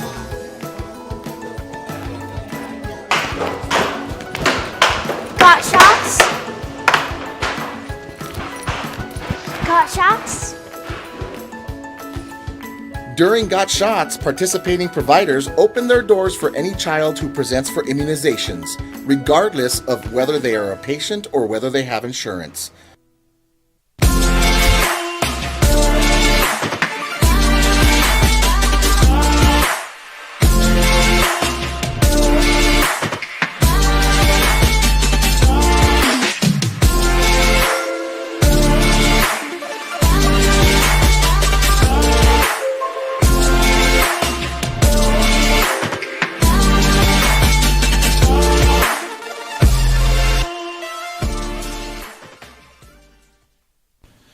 TurboThreads is a proud sponsor of ProView Networks. Almost 30 years of experience means fast service, great prices, and a wide selection of apparel from t-shirts to performance sports shirts, even jackets and hats. They feature low minimums and no setup charges on most orders. TurboThreads is located at 1503 Golf Course Road in Rio Rancho, or find them on Facebook, online at turbothreads.com, or call 999-1234 for TurboThreads. Well, I'm going to the frontier, walk up to the cashier, order up a root beer and a number one. Cover it with green stuff, one scoop is not enough. Find a booth is real tough, back by the Duke. Meet my family, meet my friends in the quirkiest restaurant I have ever been. All of Albuquerque's favorite spot, it's the Frontier Restaurant. The Frontier Restaurant is a proud supporter of ProView Networks. International Protective Services is a proud supporter of ProView Sports and New Mexico Youth Athletics. IPS provides residential and commercial security services in the Albuquerque metro area. For more info, please call 505-897-2420 or visit internationalprotectiveservice.com. Don't sacrifice quality and flavor when you're in a hurry. Golden Pride offers ribs, fried chicken, red and green chili breakfast burritos, and Frontier sweet rolls. 4 great locations, or visit us online at goldenprideabq.com. Golden Pride Barbecue Chicken and Ribs are proud supporters of ProView Sports. The Yeller Sub, located on 7200 Montgomery Boulevard, serves breakfast all day long along with classic hot and cold subs. Don't forget about our shakes, malts and floats made with your favorite Bluebell ice cream. 45 years and still going strong. Come on down to the Yeller Sub, official sandwich of ProView Networks. We would like to thank the following sponsors for making this broadcast possible. We would like to thank the following sponsors for making this broadcast possible. For over 20 years, Evergard Roofing and Solar has been committed to customer service. Locally owned and operated, Evergard offers both commercial and residential roofing and solar services. Georgia. Really? That's 2 weeks in a row on Jerry? It'll be Notre Dame and Ohio State. Who you got? It's Ohio State is a big favorite. Good morning and welcome to the opening drive. Jeff Symbieta and JJ Buck, 505-246-0610 as we effort Jerry Palm. Have you seen his latest bracket? I believe it came out before the San Jose State game. The Lobos were in as a 10 seed. I think he had 3 Mountain West teams in, if I'm not mistaken. I think San Diego State was in San Diego State was in as an 11, and certainly Utah State had to be in somewhere. Yeah, they were as 6. He has New Mexico State in, representing Conference USA as a 15 seed. And the way Jerry's got it is that he's got them all in the same bracket. So, in fact, New Mexico and New Mexico State, if they both were able to pull off upsets and dark shirts, would play in the second round. Would that be something in Seattle? I mean, that's not going to be the way it plays out, but, boy, that would be something to watch. Jerry's got his brackets out. If you go to cbssports.com and click on the bracketology, it's all there for you as he goes through it. But the last 4, and this was, again, what's today's date? The 16th? So I think he has another one coming out tomorrow. This was on Monday. The last 4 teams in he had was UCF, Ohio State, Creighton, and Dayton. Those are playing in the first 4, and then the last 4 in. I'm sorry, those were the last 4. And the first 4 out were Indiana, Arkansas, Wake Forest, and Arizona State. An Arizona State team who beat New Mexico, if you recall, on a neutral court. 505-246-0610 if you want to get in. 888-922-0610. Emails Jeff at sportsanimалabq.com and JJ at sportsanimалabq.com. As we attempt, Jerry, I'll hold this one for you. I'll hold this one for you. The Lobo fans hate Leon Rice, or did they really hate Max Rice? The Broncos are coming in. Boise State is. He was Broncos' house where he rubbed other schools' fan bases the wrong way. No, I think it's the coach. I think it's the dad. It's Leon Rice more so than it was the sharpshooting son. I think the Leon Rice, the whining on the sidelines, and then his apparent embellishment of the incident with the baseball team a few years ago. Whilst there evidently was some sort of an altercation, and UNM admitted fault that they should not have had their baseball team lined up to be recognized on the field outside of Boise State's locker room, and Boise State's players had to go through. As the story came out, it became a little bit more apparent that maybe the head coach of Boise State was the aggressor in that situation, that maybe he embellished that story quite a bit. So when you ask, do Lobo fans hate Leon Rice or did they hate his son Max? I would tell you in this situation, no, it's daddy, it's the coach. Yeah, I think Leon has done enough to where he is one that's going to get it. I know Utah State had a lot of fun with a tantrum tracker for him last time. He throws a few. So. Yeah, no, he does. And look, he's been there. Nobody's taken away that he's a good coach. Nobody's going to sit here and tell you that he is not a good coach. And what he's done, and he's put that Boise State program on the map. But if you're going to if you're going to send me the question, do Lobo fans dislike Leon Rice more than Max Rice? This one's easy. This one's easy. This is the head coach. Edward, good morning. You're on the Sports Animal. Hello, Edward. Well, good morning, gentlemen. You know, I thoroughly enjoyed your quarterback conversation in the first hour, and I have some ideas or contentions. I think the era of quarterbacks playing long durations is going to come not abruptly to an end, but it's going to evolve. The reason I think that is as the NFL game evolves more and more like the college game, because that's basically what we're seeing. On Sundays, we're seeing an extension of Saturdays, and that's fine, right? There's 8 quarterbacks left. 5 of them are predominantly mobile, out-of-the-pocket players, right? Stafford is the primary traditional pocket passer, Super Bowl champion from a few years ago, and they have a great chance this weekend. I think Stroud's a little bit of a hybrid, and I think Mahomes' biggest accomplishments have come from his movement and his mobility. I wouldn't consider him a predominantly pocket passer. Now, if the game is evolving to where you have to be dual threat, and you're an individual, as an example, Dak Prescott with 2 major leg injuries, and he's on the north side of 30.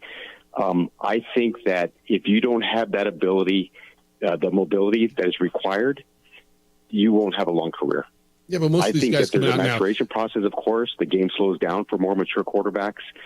But if you look how the game's evolved, even with like Washington's quarterback and these young dynamic guys coming in, if you're not a dual threat, the last 3 or 4 or 5 MVPs have all been mobile quarterbacks. Yeah. I think that's you're not going to have a long career. No. And they'll move quickly to other individuals that do have dual threat capability. No.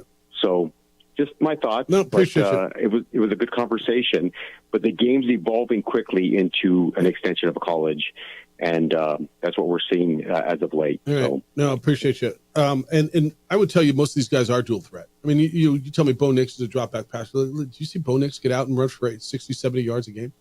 So we'll have that conversation later. Jerry Palm from CBS Sports joins us this morning as we get ready for the College Football Playoff Championship game on Monday. Good morning, Jerry Palm. How you living?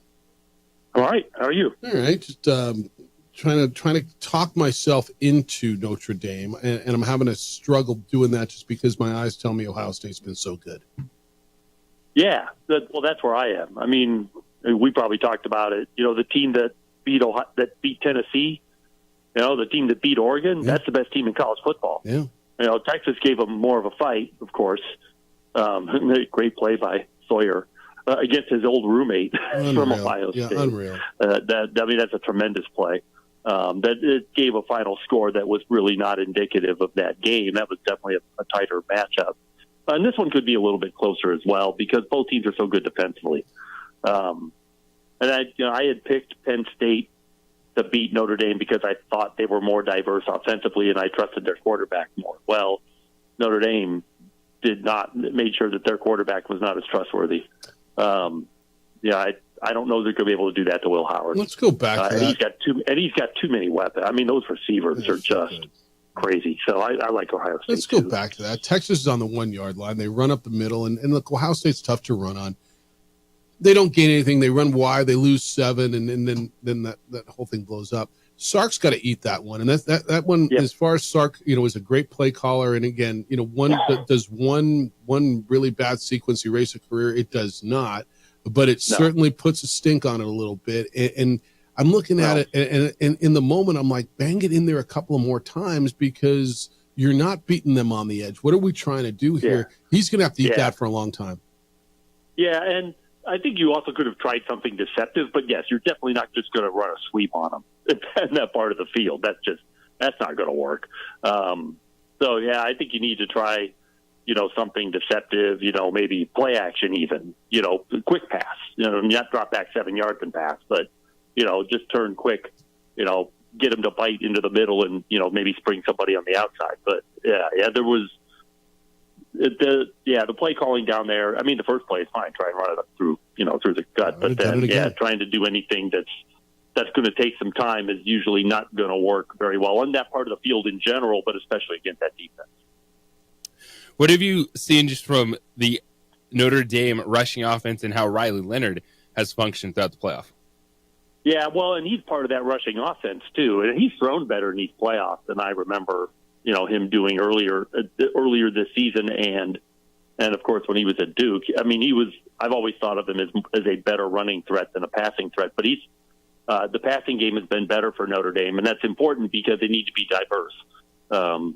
You have to be able to attack it. When you're attacking a defense as good as Ohio State, you're never going to get anywhere if you're one-dimensional. So his ability to throw and get receivers open is going to be really paramount to Notre Dame having any success against Ohio State. And they'll have some. I mean, they're a good team, and their defense is really good. That'll help, kind of keep them in games a little bit. And they may have a secondary this will probably be the best secondary Ohio State has seen in these playoffs anyway.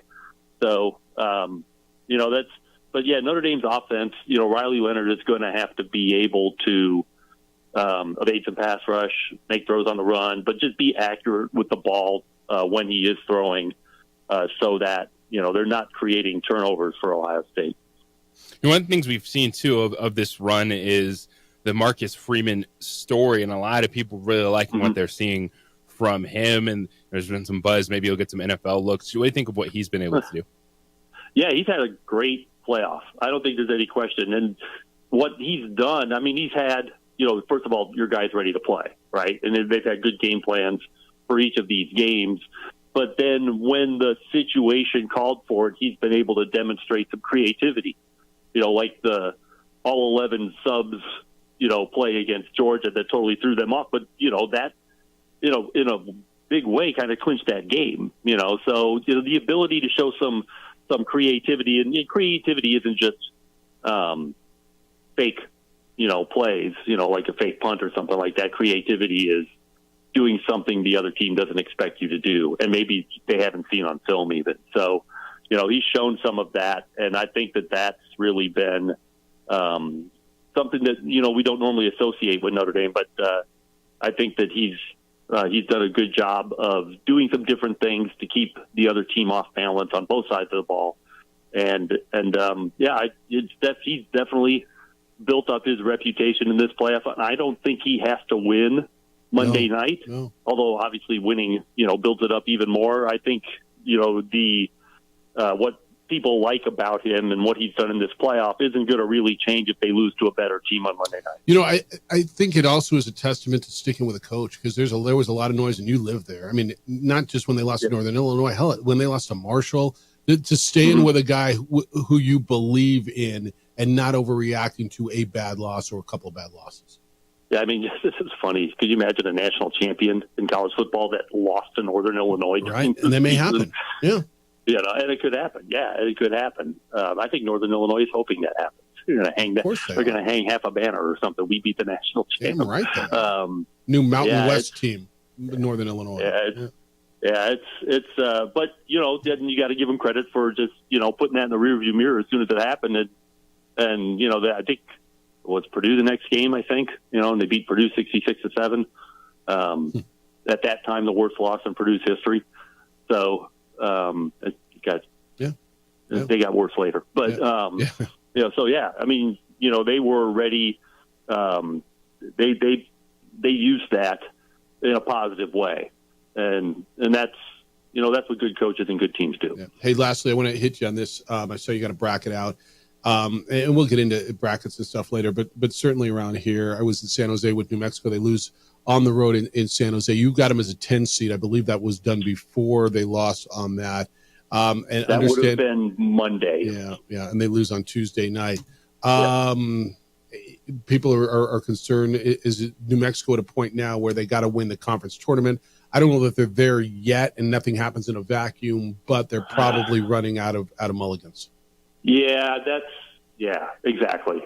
The problem is, the Mountain West this year isn't as strong as it was last year, where you could make up for something like that. You're not going to have as many opportunities in the Mountain West this year to make up for games like that. They're not going to go 6 deep in the tournament this year. They might go 2 or 3. So, you've got to be able to take care of business in games like that. Even on the road, the margin for error is really small. Unless you've done something particularly good in non-conference that gives you a bit more of a cushion. Yeah, and the UCLA win is getting less impressive, although USC is getting better for them. And but neither of those look like. I'm not saying neither one is going to make the tournament. I would be surprised if they both missed, but both of those teams are definitely struggling, and they're not going to be Big Ten contenders by any stretch of the imagination. All right, enjoy the national championship game. We'll catch up with you next week. Read them every day over on CBSSports.com. He is Jerry Palm. Have a great weekend, my friend. We'll talk to you next week. All right, thanks. See you, Jerry Palm, CBS Sports. That kind of affirmed what we're saying. Yeah, and I think that's why some people looking at metrics and why were they still in the 60s before San Jose State, and you want to be a legit bubble team, you're going to have to win at least 2, not just you're going to have to win it at Boise State, at Utah State, at San Diego State, 2 of those games. Yeah. All right, 505-246-0610. I got some more quarterback thoughts for you as well. 505-246-0610. Emails Jeff at sportsanimалabq.com. It's the opening drive on 95.9 FM and AM 670 Sports Animal. This report is sponsored by... We would like to thank the following sponsors for making this broadcast possible. We would like to thank the following sponsors for making this broadcast possible. For over 20 years, Evergard Roofing and Solar has been committed to customer service. Locally owned and operated, Evergard offers both commercial and residential roofing and solar services. For more info, please call 505-821-9543. Evergard Roofing and Solar are proud supporters of ProView Sports Network and New Mexico Youth Athletics. I might not be in the cage as much anymore. Just like riding a bicycle, I can pick up the fight from where I left off. I'm not some slick-haired outsider posing with borrowed gloves. I grew up here. New Mexico is in my blood. I'm a New Mexican fighting for other New Mexicans. I'm Adam Oki. I'll be your champion in the courtroom.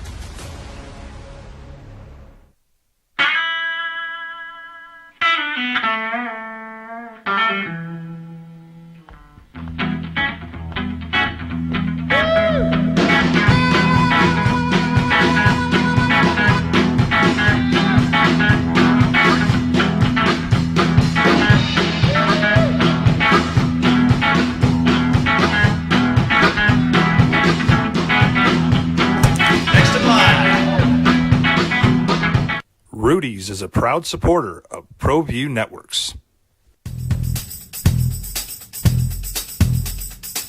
International Protective Services is a proud supporter of ProView Sports and New Mexico Youth Athletics. IPS provides residential and commercial security services in the Albuquerque metro area. For more info, please call 505-897-2420 or visit internationalprotectiveservice.com.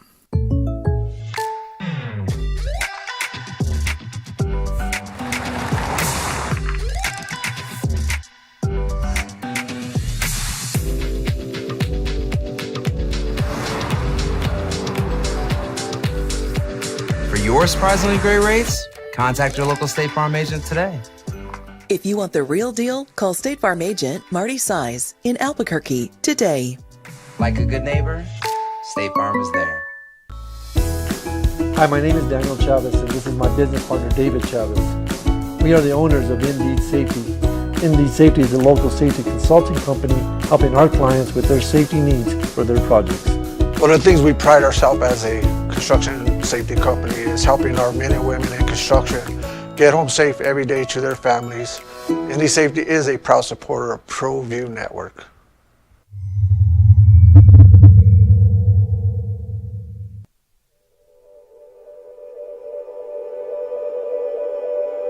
We aren't all born with the same opportunities. But it's the people who care that change everything. Get ready, Sprout, get ready! My coach. My teacher. My older sisters. My grandma. My brother. My tutor. My dad and my mom. As New Mexicans, it's up to all of us to do our part. So that no child goes without love. And no family has to do it all on their own. They're all our children. Every single person is called to make a difference in the life of a child. It's up to all of us to do our part. To pull together. Pull together. Pull together. To make New Mexico the best place to be a kid.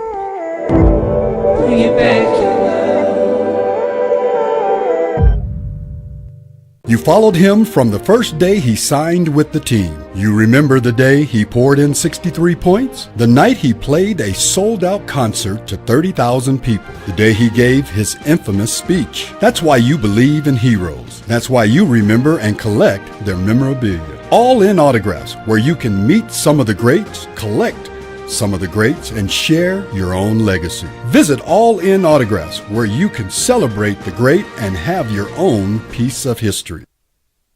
We would like to thank the following sponsors for making this broadcast possible.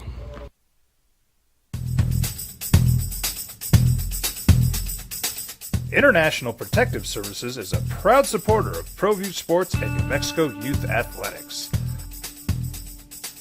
IPS provides residential and commercial security services in the Albuquerque metro area. For more info, please call 505-897-2420 or visit internationalprotectiveservice.com. TurboThreads is a proud sponsor of ProView Networks. Almost 30 years of experience means fast service, great prices, and a wide selection of apparel from t-shirts to performance sport shirts, even jackets and hats. They feature low minimums and no setup charges on most orders. TurboThreads is located at 1503 Golf Course Road in Rio Rancho, or find them on Facebook, online at turbothreads.com, or call 999-1234 for TurboThreads. ProView Networks would like to thank the following sponsors for making this broadcast possible. Hans Whitler Automotive, German car maintenance and repair in Albuquerque, New Mexico. Call 505-294-7684 or visit hanswhitlerauto.com. Hi, my name is Ruben, and I'm with the New Mexico Educational Assistance Foundation. We are proud sponsors of high school and college sports. Either college or trade, we can help you find the funding you need. Go to nmfafsa.org. That's nmfafsa.org. From the Sandia foothills to the banks of the Rio Grande, generations of families remain. For 5 generations, Gallus Chevrolet has handed down values written in stone, leading the way under sun-filled skies, past the vintage glow of Route 66. Built by generations past, built for generations to come. This is New Mexico. This is Gallus. High school sports are back. You can watch every ProView Network broadcast online on the NFHS network. Every moment from every game from every sport, including all NMAA state championship games. Get your monthly pass now. Just go to ProViewNetworks.com, click on the NFHS logo, and sign up today. Watch New Mexico's best. We would like to thank the following sponsors for making this broadcast possible. What's going on, Lobo Nation? Ja'Cory Krosky-Mir here. And I'm Devin Dampier. The Lobo football team's going through some changes, but we're here to stay. We'll put in the work on the field and in the weight room, but we'll need your help off the field. 505 Sports Venture is leading the charge in the NIL space. And you can be part of it. You make my heart better. Shorty, she better than all my intentions. Locked in, shorty, you got my attention. CEO, baby, I get you the business. Touchdown and pay you a visit. I'm David C. Chavez, personal injury attorney. For over 4 decades, our law firm has remained steadfast in our commitment to serving the remarkable people of New Mexico that have been injured through no fault of their own. I'm a New Mexican fighting for New Mexicans. I received my bachelor's degree at NMSU and earned my law degree at UNM. I can proudly say I'm both an Aggie and a Lobo.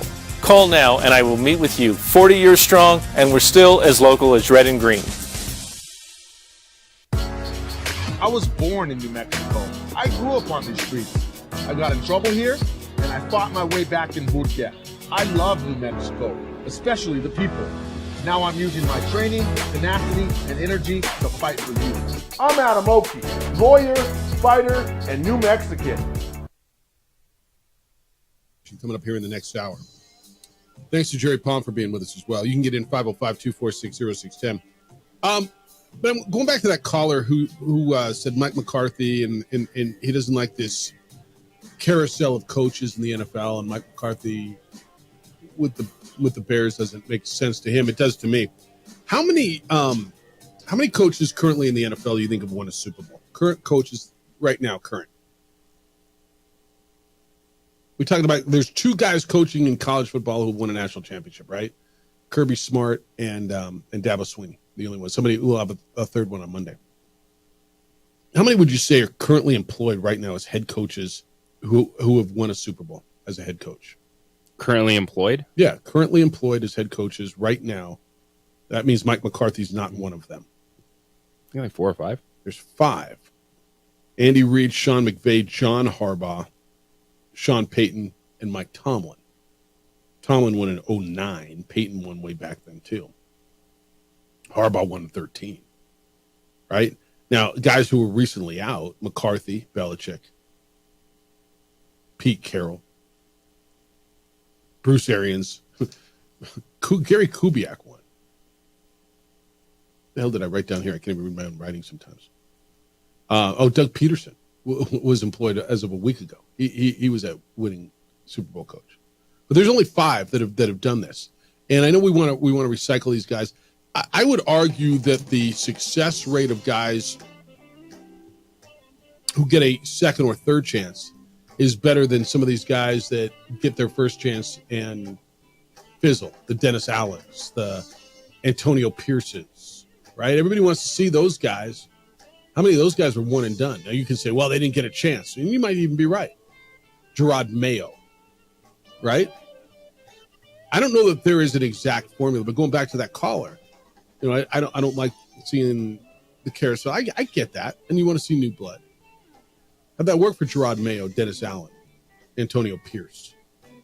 I mean, there's a list of those guys too, right?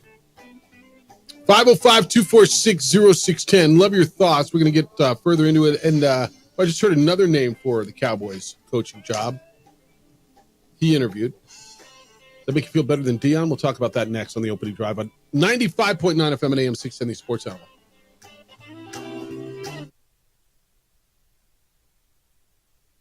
I was a local athlete here in New Mexico, so I'm proud to support your local athletes. We would like to thank the following sponsors for making this broadcast possible. Albuquerque's leader in sports is ProView. From pros to prep, all your favorite action.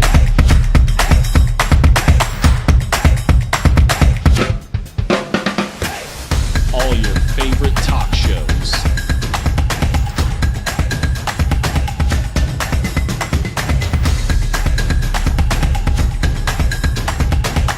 Find it on ProView Networks. Well, I'm going to the frontier, walking to the cashier, order up a root beer and a number one. Cover it with green stuff, one scoop is not enough. Find a booth is real tough, backed by the Duke. Meet my family, meet my friends in the quirkiest restaurant I have ever been. All of Albuquerque's favorite spot, it's the Frontier Restaurant. The Frontier Restaurant is a proud supporter of ProView Networks. Hi, my name is Ruben, and I'm with the New Mexico Educational Assistance Foundation. We are proud sponsors of high school and college sports. Either college or trade, we can help you find the funding you need. Go to nmfafsa.org. That's nmfafsa.org.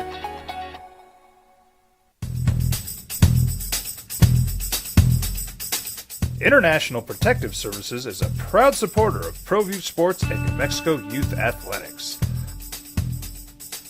IPS provides residential and commercial security services in the Albuquerque metro area.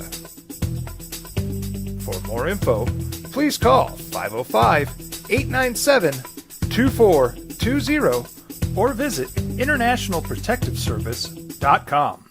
Don't sacrifice quality and flavor when you're in a hurry. Golden Pride offers ribs, fried chicken, red and green chili breakfast burritos, and Frontier sweet rolls.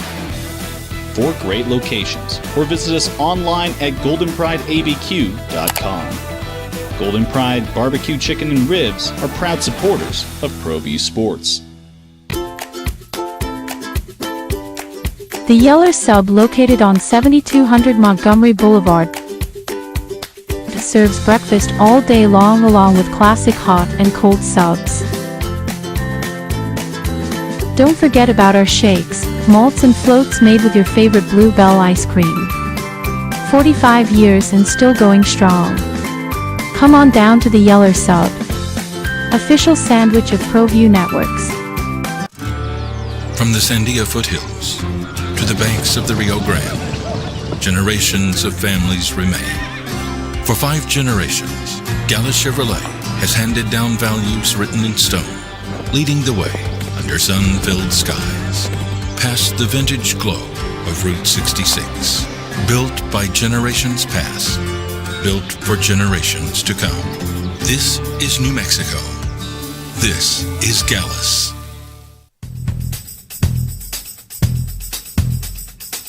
International Protective Services is a proud supporter of ProView Sports and New Mexico Youth Athletics.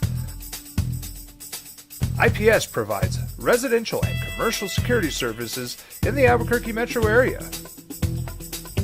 For more info, please call 505-897-2420 or visit internationalprotectiveservice.com.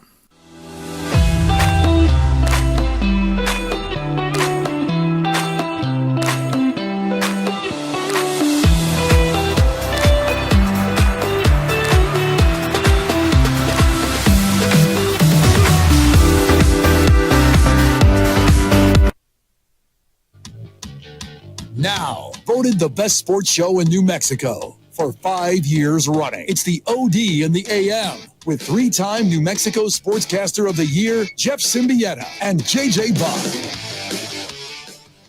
Just a bit outside. I don't know if that's his most famous line. Probably on a national scale. If you're from Milwaukee, probably much more. You remember more than that. Bob Uecker passed away this morning. The Brewers announced it here in the last 10 minutes. He was 90 years old, but you remember him from the movies, right? I mean, that's kind of where he got onto the national scene. That in the Miller Lite commercials way back in the day. Great taste, less filling.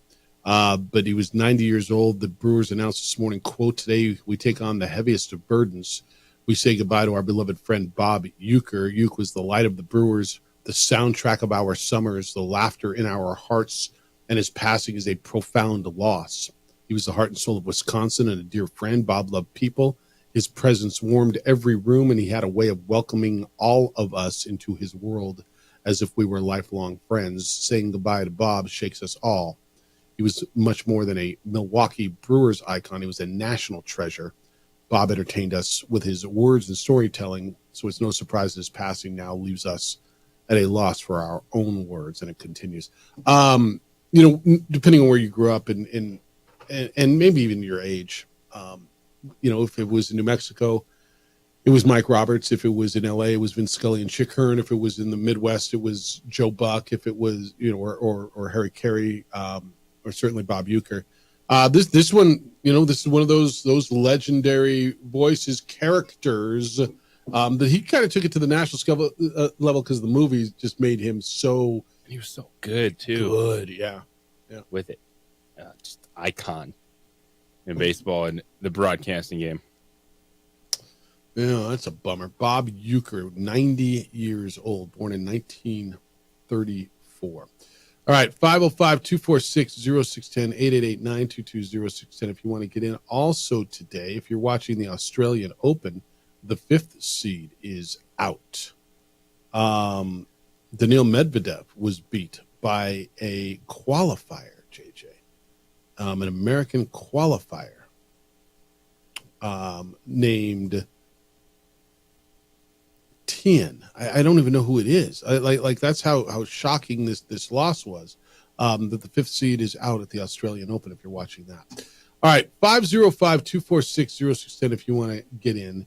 Live Golf today is finalizing a broadcast schedule with Fox Sports to get them off the CW. A multi-year broadcast agreement with Fox. Fox will show each of the 3 rounds of Live events live in the United States on one of its networks and channels or its streaming apps this season. More than half of the 14 tournaments will air live on Fox or FS1. Select rounds broadcast on FS2, Fox Business, or Fox Sports app. Every round will be streamed on the Fox Sports app and Live Golf Plus. I think this is a big move for Live. I don't even know what the hell's going on. At one point, we thought everybody was merging, right? but it will make it much more accessible and much more, I don't even know if accessible is the right word. You're more apt to find it on Fox than you are on CW. Yes, you are. It pops up. It's in the rotation, and a lot of people didn't even have CW available to view last year. No, I tried to watch some of these, and for whatever reason, I don't know why around here, and people are saying, why the hell do you still have DirecTV? Fair question. I was mocked for it again yesterday. But the CW is not on here on DirecTV. We're thrilled to partner with Fox Sports, one of the preeminent broadcast networks in the world. I want to thank Fox Sports, blah, blah, blah. That's Scott O'Neill, the CEO of LIV. So I think this is a big deal. I think it's a big deal for them. The first tournament in the U.S. will be played at Trump National in Miami, slated for April 4 through 6, which is, JJ, the week before the Masters, which will be a really interesting view as people start settling into this, getting into the golf. The weather's getting better. You're out swinging it. Nick Nee might even be on by then. And getting, I think it's a gigantic deal for them to finally get a deal like this. More eyeballs on your product. Yeah, no doubt. No doubt. All right. 505-246-0610. Cowboy fan, you might have heard in the CBS Sports Minute, or Infinity Sports Minute as we call it now, Robert Saleh, the former Jets head coach, the former San Francisco 49ers defensive coordinator, is interviewed for the Cowboys job. The Cowboys, according to Adam Schefter this morning, have reached out and asked for permission to speak with Kellen Moore, their former offensive coordinator, who's now the offensive coordinator with the Eagles, right? Is that where he is now? How do you feel about where this is going? So you've got names from Deion Sanders to Robert Saleh to Kellen Moore to, we've heard Steve Sarkisian's name in there, everything. The Kellen Moore one makes a ton of sense to me, the familiarity there. He'd know what he's getting into. My gut tells me, JJ, and whomever it is that's going to be successful has got to be a really strong personality and know what they're getting into. And you could tell me that Kellen Moore had been there and he would know what he's getting into, but is he ready, or is even, I don't know that I think Robert Saleh is the guy either, to be able to handle your owner GM having a press conference and his press conference after the game has more volume than yours? There's only one person that would match that or even tilt it in their favor. Deion. And that's Deion Sanders. Right? He's the only one that would sway people away from the noise of Jerry Jones. It wouldn't go away because Jerry Jones is what he does. It's his team. It's how and he's made it very clear it's not changing. Like, this is who I am. I am going, like, I'm not changing. He's talking. Yeah. He's running things. But just in terms of not having that question where someone that could match the he said versus he said, that would be Deion Sanders. Is there someone else? You know, I just look at the list of, like, coaches. Like, I'll give you one other that I think could handle that. I mean, Belichick obviously could, but he's got a job. Pete Carroll. Now, I don't know that he's going to a 73-year-old defensive-minded coach, but I feel like I need a guy that's strong enough in who he is, that can stand on his own laurels, that when you come to me, whether you're Tim Kalashar, whoever you are, and you come and, well, Jerry just said this, because that's coming, I'm strong enough to stand on my own laurels, and I can push back on what Jerry said. Can a first-time coach do that? And I like Kellen a lot. I love Kellen. I think Kellen's going to be a hell of a head coach. I don't know that I think this is the job for him. Maybe it is. And look, if you're offered a head coaching job in the NFL, especially that one, how do you say no? Is Deion the most equipped for that aspect of it? Sure. That's not the only aspect of the job, though, right? I mean, who's going to get the most out of that roster? Which, by the way, I don't think the roster is all that great. So what's the right candidate for that? You know, I look at Bruce Arians. I mean, he doesn't want to get back in. Mike McCarthy was pretty good at that. Doug Peterson's not getting a job right away. Is it a college guy that can rest on his laurels? Because I could see Jerry, I could see him making the Sark move. or at least trying to make the Sark move. It's not that different from Dion, as far as It's a lot different from Dion. Well, Sark's resume is better. He's not the personality that Dion is, but I mean, you could tell me Sark's a better coach, and we could have a real conversation about that. Who's a better coach? To me, just with what Jerry Jones has done, looking at the coaches that he has hired. Yeah.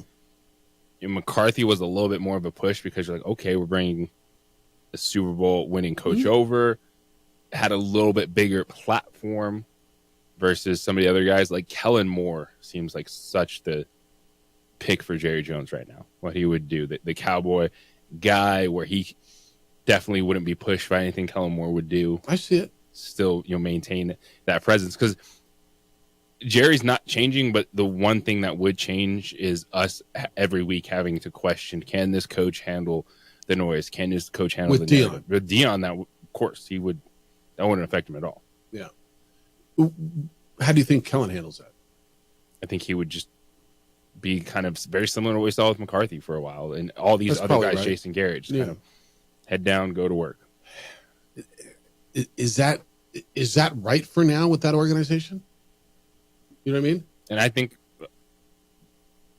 people would probably love to see, all right, how would it work when you have a guy that can push back and it wouldn't be scared to question Jerry Jones? It wouldn't be 25 scared years ago, right? to say, oh, when they go to Dion and go, oh, Jerry said this. I'm like, I don't care. That's not what I said.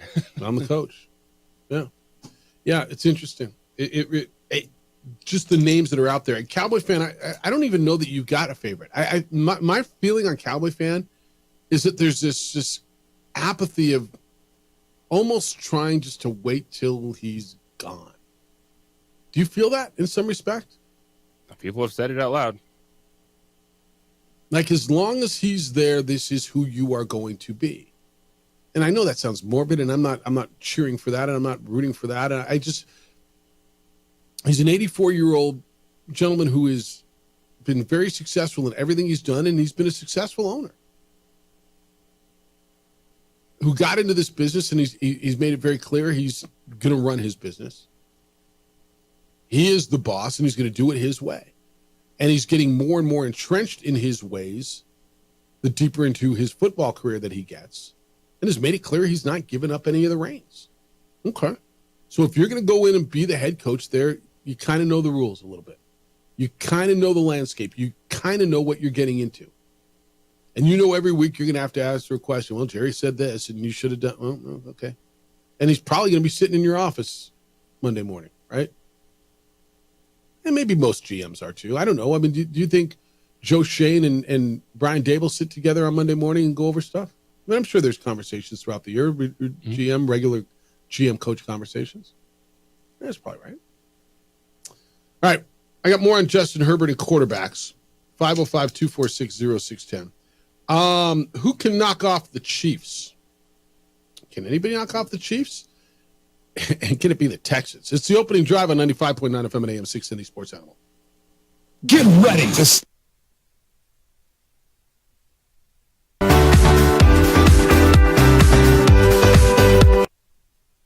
We would like to thank the following sponsors for making this broadcast possible.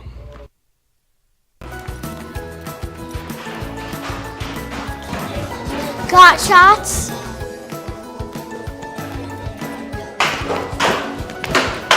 Got shots? Got shots? During Got Shots, participating providers open their doors for any child who presents for immunizations, regardless of whether they are a patient or whether they have insurance.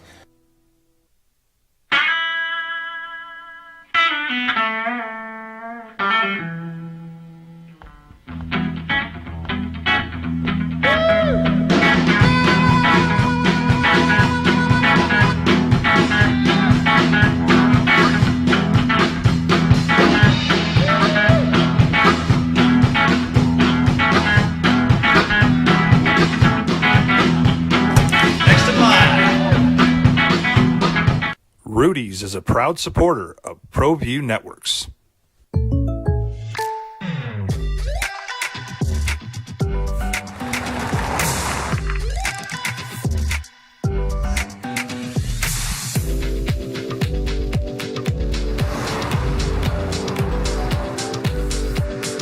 your surprisingly great rates? Contact your local State Farm agent today.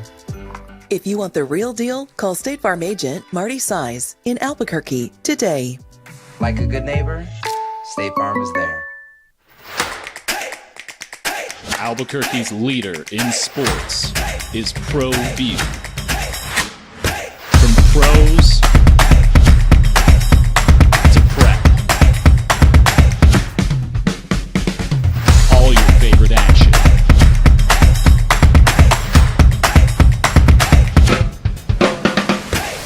All your favorite talk shows.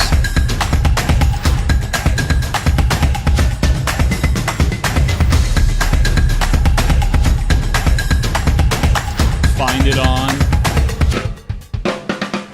ProView Networks.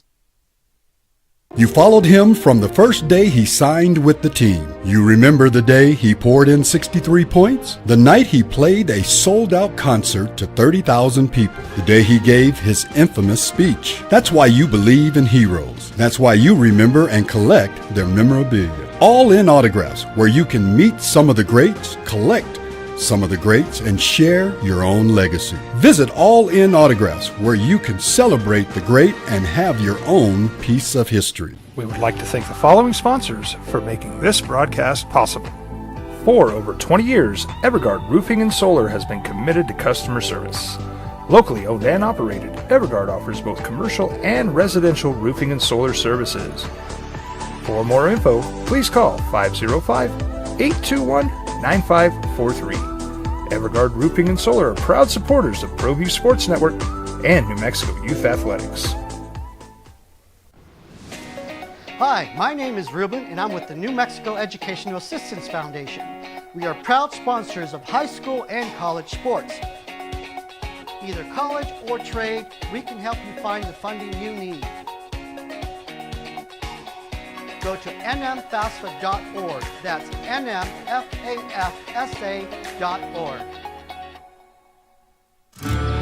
From the Sandia foothills to the banks of the Rio Grande, generations of families remain.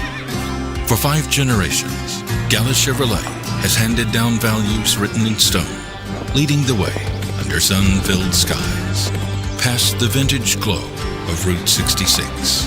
Built by generations past, built for generations to come. This is New Mexico. This is Gallus. I might not be in the cage as much anymore. Just like riding a bicycle, I can pick up the fight from where I left off. Signed his contract yet at UNC. He has a term sheet. But is he out there now? Is he a candidate for any of these jobs? Where did we hear this before? Did Steve Alford, when he left here, sign a term sheet? Where did we hear it before? Yeah, many times. A lot of times. Right. Last year with Bronco Mendenhall. Well, yeah. So there's a $10 million buyout if Belichick leaves before June 1 of this year, which is kind of a weird time anyway, isn't it? Only $1 million after June 1. And so there's a little bit of angst coming out of Chapel Hill about will because since he hasn't signed this contract, will he leave? Michael Lombardi's his new general manager, who's an NFL guy. And he says, and by the way, Lombardi's making $1.5 million in his role as the GM of a college football team, which is crazy to me. Quote Lombardi, Bill Belichick committed to North Carolina, committed to me, committed to the university. There's been no conversation about anything. This is the best job we could have at the time of our lives, and we're going to really embrace it, work hard to make North Carolina proud. Just keep an eye on it. That's all. Just keep an eye on it as it's out there. But there's questions about that now. And there will be until he signs his contract, right? All right, Kansas City Chiefs have won 9 straight division titles. Yesterday, they had a press conference. And who could knock them off? Could it be the Broncos? Broncos owner George Perner said that he thinks this year's experience will be, quote, critical for the future because we have our sights set really high. Our absolute goal next year is to win our division, end quote. Broncos a little out over their skis, or are you okay with the guy saying, Not hey? at all, man. All right. Like, at some point in time, we can't clown I'm not saying you, but, like, just because you exert confidence or say, hey, our goal is to win. They didn't say we're going to win the Super Bowl. Mm-hmm. it's like, win the division. Can anyone stop the Chiefs from winning the division? At some point, and yes. I think a year ago, even when they drafted Bo Nix, there was plenty of people going, I don't know about this.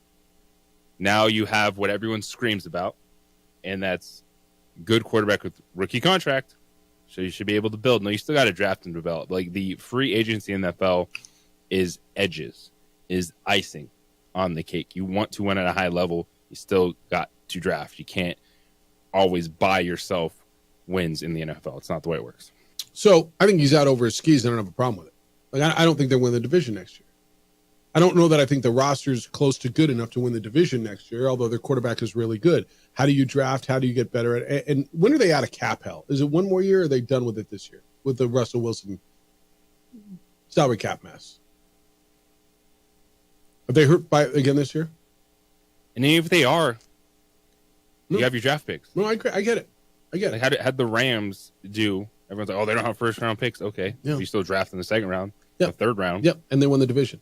Do I think he's out over his skis? I do. Do I have a problem with him saying it? I do not. So I'm not clowning on him. I'm not getting mad at him. Like, every guy who goes to work in the NFL should have the goal of, I want to win my division. I want to win the Super Bowl. Yeah, that's our goal.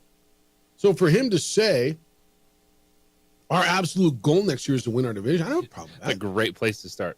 Somehow stop that team from winning the division. Yeah, at some point they're not going to win it.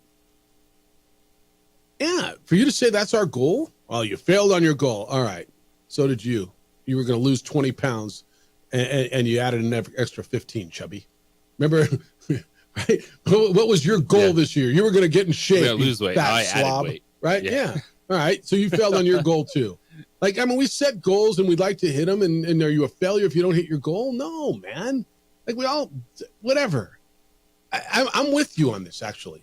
And the way I set that up, I hope it didn't sound like I was trying to clown. No, I'm not saying you. I think it's just something that, like, confidence. Like, when you exude confidence in sports, it's just immediately people go, "All right, that's the receipt."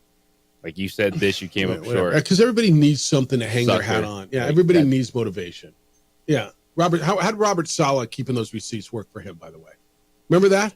Yes, Robert Saleh was actually very like that. Like, he's not like, we're going to win the Super Bowl. It's like, well, we want to start with winning the division, getting a home playoff game. How about winning a few freaking games? See what happens there. Yeah. Yeah. No, Robert Saleh was, I'm keeping all these receipts. All right, dude. You got a drawer full of receipts and you got nothing to return. Like what are you doing with your receipts? Everybody's so cute, so smart. We're keeping receipts, or whatever the newest term is. Got to get his flowers. I got to keep receipts. Okay. Everybody talks, man, because you know why? Because you put a microphone, you want to hear What we do. talk. That's we talk right. all the time. 100%. No, and 100%. To me, it's seeing what Sean Payton did with Bo Nix, the way that they've been able to manage the roster. Yes, not being able to sign certain free agents can hurt, but I also look at, like, teams with some of the top cap space. It's New England and Las Vegas. They can't use all that and all of a sudden become a winning team in an offseason. That's just not the way the NFL works. Mm-hmm. Yep. All right, text line, morning, Hefe. Kellen is perfect. Is the perfect yes man. Dion is larger than life. Jared won't stand for that. Regardless of who it is, can't wait for the bleep show. It's from Chris. So he says Kellen would be the perfect yes man, and Jerry won't stand for Dion because he's bigger than him. But he wants to sit back and watch it with his popcorn. Yeah. This one says Live Golf app. You can watch everything. It's great. All right. It's all there now, and it'll still be there. This one says, you asked it earlier, Jeff. Why do people root for other people's failure? Whether it's so-called Lobo fan rooting against the Lobos for an I told you moment, or New Mexicans rooting against the continued success of the New Mexico Bowl, it's all the same thing. Typical crab in the bucket mentalities from Travis. It's not just New Mexico, though, Travis. Like honestly, it's not. Go open up your Twitter. No, honestly. I mean, the crab in the bucket mentality in New Mexico is real. I agree with that. I think that's absolutely something. And I appreciate the text at 505-246-0610. 505-246-0610. But it's not just here. Open up your social media app. Pick one. People love other people's failure. Whether it makes you feel better, it's Schadenfreude, whatever it is. I don't get it.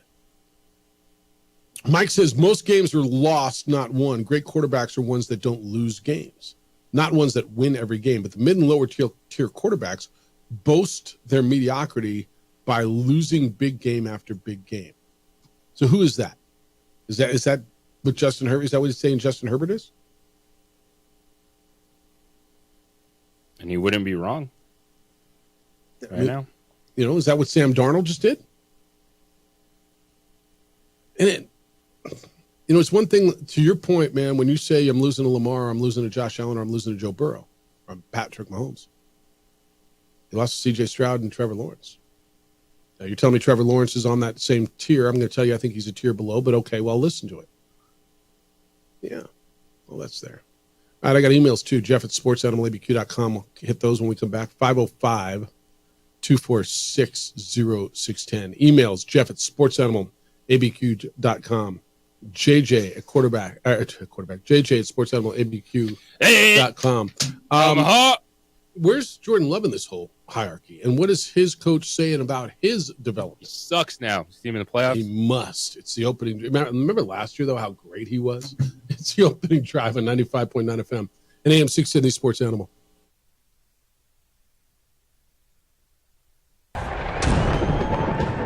I'm not. We would like to thank the following sponsors for making this broadcast possible. TurboThreads is a proud sponsor of ProView Networks. Almost 30 years of experience means fast service, great prices, and a wide selection of apparel from t-shirts to performance sports shirts, even jackets and hats. They feature low minimums and no setup charges on most orders. TurboThreads is located at 1503 Golf Course Road in Rio Rancho, or find them on Facebook, online at turbothreads.com, or call 999-1234 for TurboThreads. Well, I'm going to the frontier, walking to the cashier, order up a root beer and a number one. Cover it with green stuff, one scoop is not enough. Find a booth is real tough, back by the Duke. Meet my family, meet my friends in the quirkiest restaurant I have ever been. All of Albuquerque's favorite spot, it's the Frontier Restaurant. The Frontier Restaurant is a proud supporter of ProView Networks. Don't sacrifice quality and flavor when you're in a hurry. Golden Pride offers ribs, fried chicken, red and green chili breakfast burritos, and Frontier sweet rolls. 4 great locations, or visit us online at goldenprideabq.com. Golden Pride Barbecue Chicken and Ribs are proud supporters of ProView Sports. International Protective Services is a proud supporter of ProView Sports and New Mexico Youth Athletics. IPS provides residential and commercial security services in the Albuquerque metro area. For more info, please call 505-897-2420 or visit internationalprotectiveservice.com. The Yeller Sub, located on 7200 Montgomery Boulevard, serves breakfast all day long along with classic hot and cold subs. Don't forget about our shakes, malts and floats made with your favorite Bluebell ice cream. 45 years and still going strong. Come on down to the Yeller Sub, official sandwich of ProView Networks. We've been trained, conditioned, and rewarded for doing more. But people weren't designed for all that doing. Our bodies need to settle into nothing from time to time. Into nothing at all. In a world obsessed with doing more, we invite you to undo.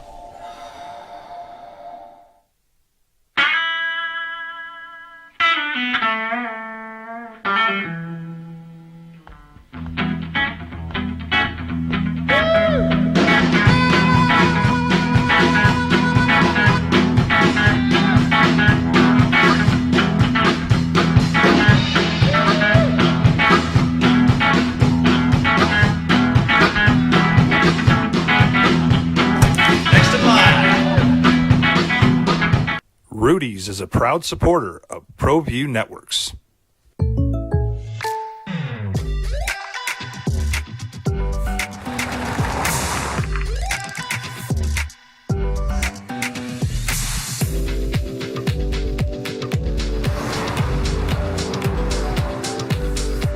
For your surprisingly great rates, contact your local State Farm agent today. If you want the real deal, call State Farm agent Marty Size in Albuquerque today. Like a good neighbor, State Farm is there. International Protective Services is a proud supporter of ProView Sports and New Mexico Youth Athletics. IPS provides residential and commercial security services in the Albuquerque metro area. For more info, please call 505-897-2420 or visit internationalprotectiveservice.com. We would like to thank the following sponsors for making this broadcast possible. For over 20 years, Evergard Roofing and Solar has been committed to customer service. Locally owned and operated, Evergard offers both commercial and residential roofing and solar services. For more info, please call 505-821-9543. Third of this year, and really good story by James Yotis in the Journal today. But January 3rd of this year, a young man named Jet Curtis, who's a 6'1" sophomore at Texaco, had 15 three-point baskets. 15 of them. And his team won the game against Capitan, 90-42. Right? So 15, what's 15 times 30? 15 times 3. 45, right? He alone outscored Texaco. Bang! So at that point, the 15 threes tied the New Mexico single game state record. That record had been held by Esteban Romero of Springer, who did it back in 2016.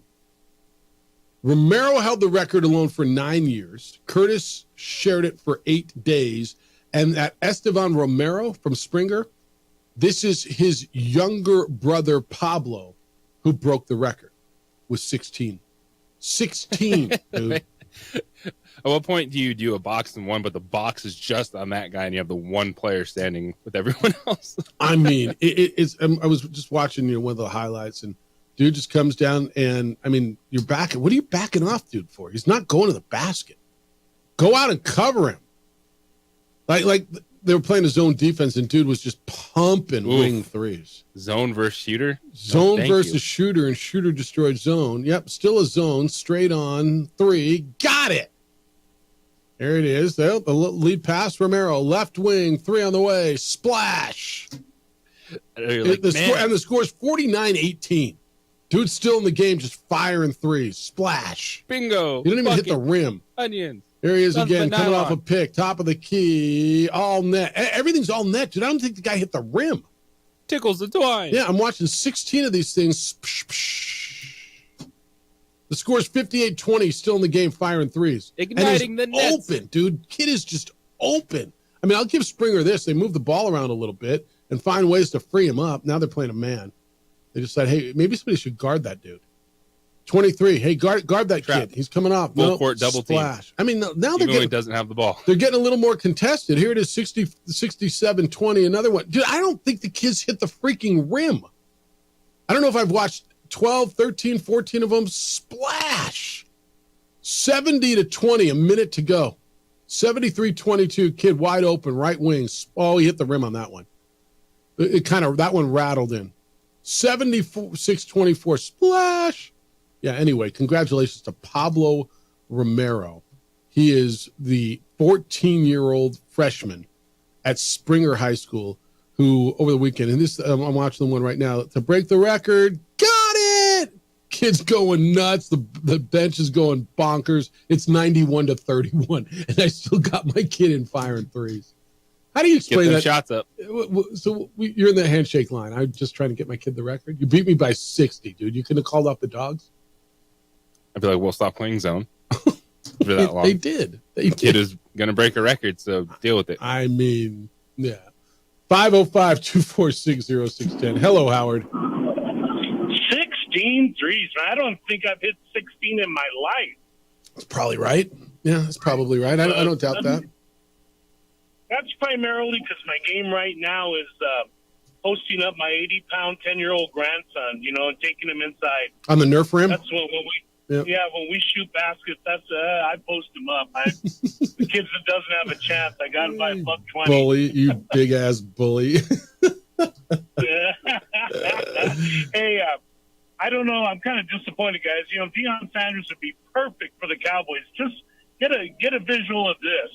Deion's coaching the team. It's, glitz and glamour. Halftime show is a clown making balloon animals, a monkey on a unicycle. We've got some dunk tanks and opposite end zones and elephant rides. I mean, it'd be an extravaganza. I mean, Uncle Jerry would really tear it up, man. That'd be the talk of the NFL.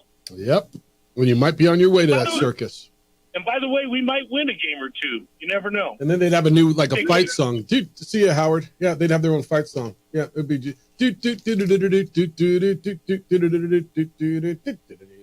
right? You don't need a band for that. And here, you got Fight On for OSC, and you got the Notre Dame fight song. You just play the Clown Act song. Hello, Terry. Good morning. You're on the Sports Animal. Good morning, Jeff. Good morning, JJ. Just going to chime in a little. Bob Uecker sad in hearing his passing. I know growing up, being an old man, I probably had 100 of his cards, but when I first started getting them 55, 60 years ago, it was like I couldn't pronounce his name. I didn't even know who he was. We'd stick them in our spokes from that standpoint. But him on Johnny Carson, some of those, they still play them. He was such a deadpan humor. And my favorite story was when Carson set him up and said, well, I hear you got a $500, there was a $500 bonus, signing bonus. And he goes, Uecker goes, yeah, it was tough negotiations. That's all my family was willing to pay to have him take me. And then, and his Hall of Fame speech was, just had him rolling when he got in as a broadcaster in the Hall of Fame, and the guys up there just rolling in the aisles and all that. And then the last little bit compared to kind of this kid said in the record, it reminds me of the one comedian where they would call timeout and Chamberlain scored 100 and the other team called timeout and said, who's got Wilt? And, so it was just one of those things. So, 13 scored a lot of points. I don't know. I'm a little dirty. Maybe I would have gone up and just fouled the kid and said, here, 2 free throws. If you make a record that way, if you're just going to play that way. But yeah, it's like sitting in the zone. Maybe everybody goes up there and see if he had passed the ball, but, we'll do that. So you guys have a great day. It's like I said, it's sad when a passing of somebody like that happens, but we move on. So you guys take care. Thanks, Terry. Bye-bye. Yeah, Uecker was one of the best. And if you grew up in that area and that was your soundtrack, that was your Mike Roberts or your Vince Scully or your Chick Hearn or your Joe Buck or whomever it happened to be, right? That was your dude. And 90 years old Bob Uecker passed away today. Lobo Hobo said, what the heck, Jeffy? Did I just hear the current announcer say in that promo, Lobo basketball plays at 3 p.m. on Monday? WTH? Question mark. I can't watch that. People have lives. I'm going to be in Northwest New Mexico where I have a big business meeting. Sorry, dude. So that's Martin Luther King Day. The networks are running games all day. It kind of gives you a break, dude, because it gets you home in time to watch the national championship football game that night. Yeah. WTH, it's a holiday for some. Yeah, why are you having a meeting, big business meeting on Martin Luther King Day? I mean, celebrate the holiday. You and I are working on Monday, right? Yes. All right. I mean, I know I am. You just might be here in the darkness. Yeah, no, I'm going to work on Mondays. Will you teach me the board? I'll bring it. Oh, our new producer. Yeah. All right, 505-246-0610. When we come back, somebody compared Kenny Thomas to Justin Herbert. Get you everything you got to have as you go through your days today. Thursday, it's the opening drive on 95.9 FM and AM 670 Sports Animal.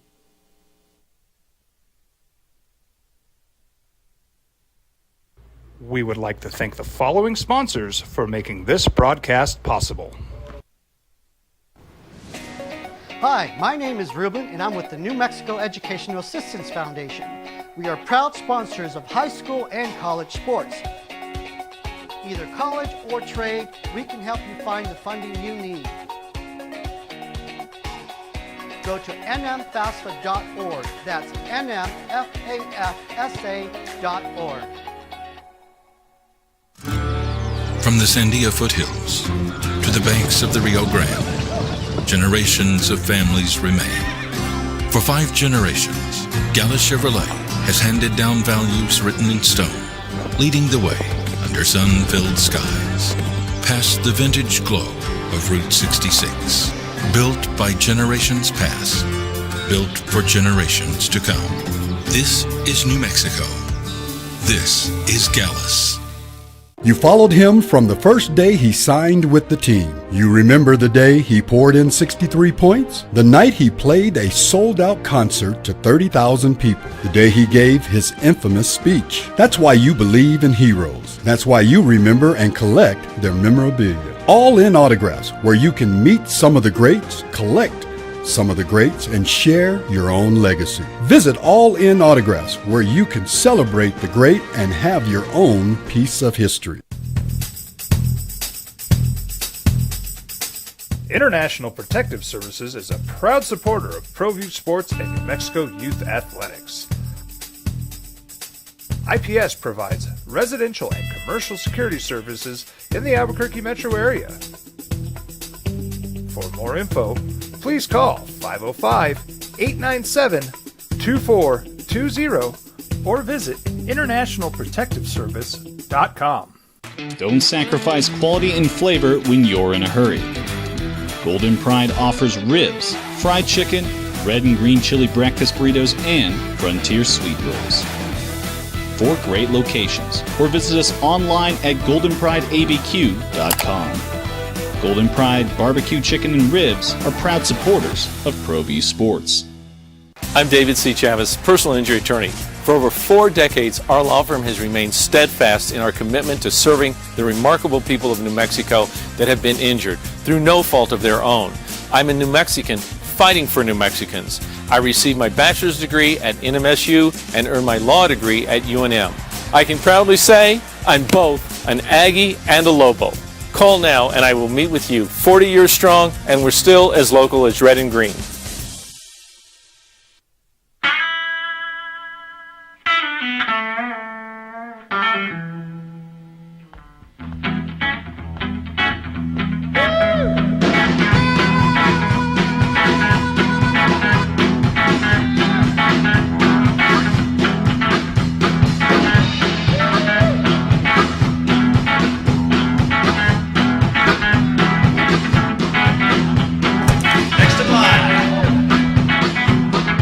Rudy's is a proud supporter of ProView Networks.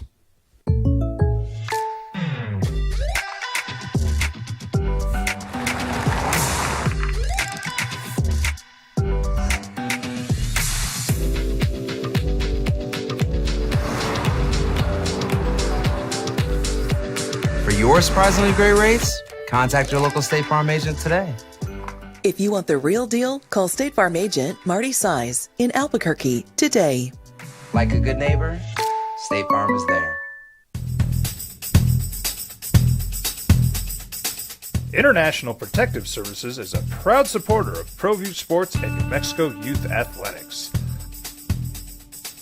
IPS provides residential and commercial security services in the Albuquerque metro area. For more info, please call 505-897-2420 or visit internationalprotectiveservice.com. We would like to thank the following sponsors for making this broadcast possible. For over 20 years, Evergard Roofing and Solar has been committed to customer service. Locally owned and operated, Evergard offers both commercial and residential roofing and solar services. For more info, please call 505-821-9543. Evergard Roofing and Solar are proud supporters of ProView Sports Network and New Mexico Youth Athletics. I might not be in the cage as much anymore. Just like riding a bicycle, I can pick up the fight from where I left off. I'm not some slick-haired outsider posing with borrowed gloves. I grew up here, New Mexico. Timing and, an interesting story in some respects. Right now, the Vikings have one quarterback under contract for next season, just one. That's J.J. McCarthy. So this morning, J.J., the Vikings signed a quarterback. You see that? They signed Brett Rippon to a reserve future contract, guaranteeing Rippon will be under team control as the Vikings sort out if there's a future with either Sam Darnold or Daniel Jones as pending free agents. Okay. I guess so he's getting paid, right? Well, they control his rights. Sign me up, man. I think that's how that works. All right, 505-246-0610. Bill said Kenny Thomas, KT, right? Kenny Thomas equals Justin Herbert, question mark. Jeff, Kenny Thomas's entire career was built on potential. Really? Every level, high school, college, pro, all I heard was he has so much potential. Well, when he got to the Queens, that would be the Kings, they said, the hell with potential, we need performance and now. He was making a big boy check at that point, and with a veteran lineup, the window was closing, so he was brought in to win now. The Maloofs didn't have 3 or 4 years to sit around and let him develop. I hear these talking heads scream at me that Herbert can be the best quarterback in the league. He looks so good in shorts and a T-shirt. But NFL is all about results, so how long can the Chargers continue to lose before they realize he isn't the guy?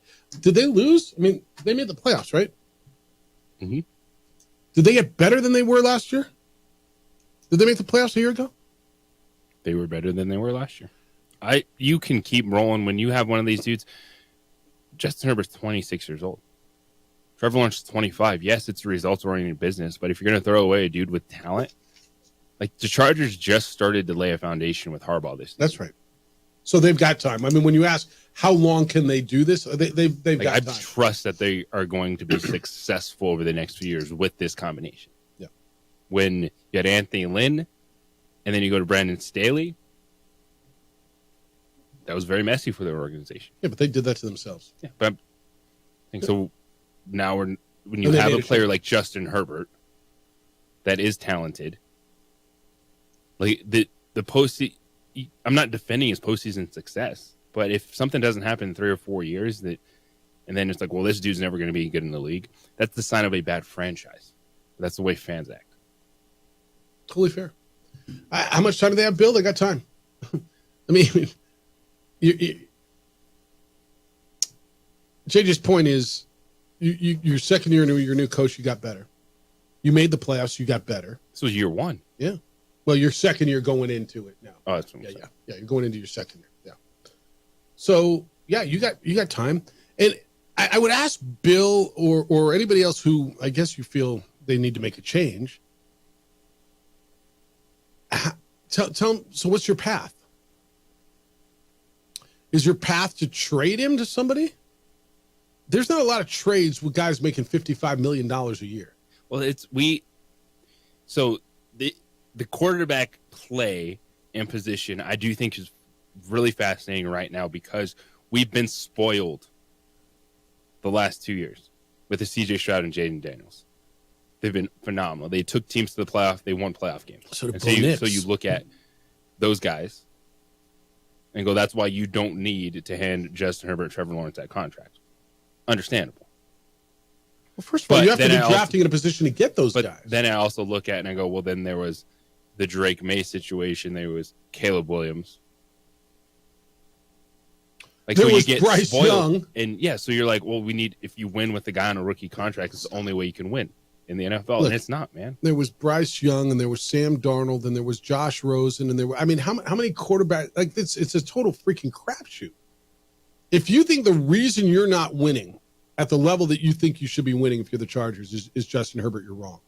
Now, did he play well in the playoffs? He did not. And he's got to be better, and that narrative is going to stay with him until he does. All right? Was that defense good enough to win? Yeah, the defense was pretty good. Did they have enough weapons? I don't know. Who's their best running back? J.K. Dobbins was good, but he was hurt. Quentin Johnson drops a lot of balls. It was the first year of that. How many years do they got? How long do they have? I mean, I would be the one where I'm more concerned, obviously, is Trevor Lawrence because his numbers have been bad. And you had two coaches in there, and one was brought in to get him better. One guy who won with Nick Foles and couldn't get this guy right. Year 2 for Trevor Lawrence, you see that ceiling. It was top 10 MVP candidate, really good, and then the last 2 years, it's been messy. And that's why when you were talking, mediocre and using that word, I mean, results matter. He's an above median quarterback in the NFL, and results matter. If you're going to go on straight talent, and I agree with you, I think he's got tremendous upside. At some point, that upside has to show consistently. And until then, I went through it, right? What did I tell you? I got 15 guys I might take in front of him. I know that sounds like a lot, but if you go through it, you would say, yeah, probably. Right now, yeah, there's 15 dudes. It puts them right in the middle. Which is fine, by the way, because there's not a lot of guys in the world that can play at that level.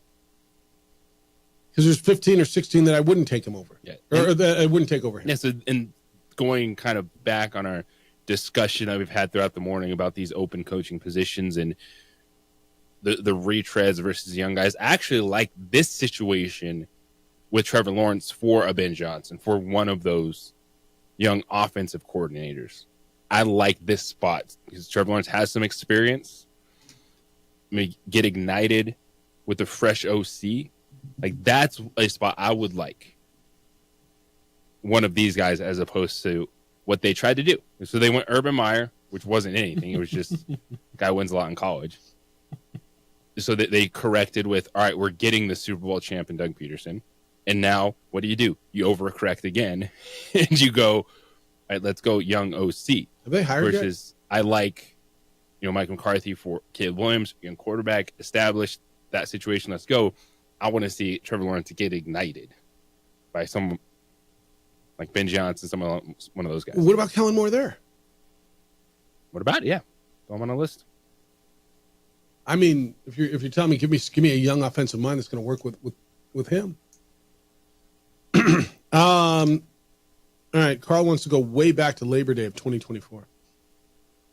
When we were force-fed Florida State, Georgia Tech from Ireland, Jeff, that was going to be an early candidate for Game of the Year. Instead, both clubs were lousy, and the game in reality actually ended up meaning very little. To me, that was home Rousey, hyped at the time, but Rousey did nothing after that fight, and quite frankly, neither did Holly. Okay. Georgia Tech wasn't lousy. I guess if you're not in the playoff, you're allowed. That's random. Was Georgia Tech lousy? They damn near beat Georgia, right? That was that 7 overtime game where Georgia Tech wasn't lousy. The home Rousey fight was one of the most impactful fights in women's MMA history. In women's sports history. You can have that question, what did each do after the fact? Okay, that fight had so much impact. All right, let me get one more in. Robert, real quick, go. What's up, Robert? Hey, yeah, that was worth talking about, the high school player that's hit all those three-pointers, 16 three-pointers. I'm glad you brought that up. The most points ever scored by a high school player in New Mexico is 81 points. Really? And second to that is 80 points. Nick Pino, Santa Fe High School. He was a 7-footer. Hey, have a great day. Thanks. I did not know that. 81's a number. You know who else scored 81 once? Kobe. Right? Yes, he did. Yep, 81. That was a bonkers game, too. Yep, Pablo Romero from Springer High School, a 14-year-old freshman, broke the state record with 16 threes in a game. Now that everybody knows what it is, too, everybody's going to find a shooter and have him go out and just pump them. They won by 60, what did I tell you, 91-31 or whatever the number was? Yeah, it was silly. All right, you get, what do you get tonight? Do I get hoops tonight? What do I got? NBA tonight? Honestly, what do I get tonight? Give me something. I get NBA. Cleveland, Oklahoma City's good. That's really good, right? 2 number one seeds running it back. All right. So that's what you get tonight. Tomorrow, Lobel basketball tomorrow night. You get the Aggies tonight, too. If you want to watch them, you can find them.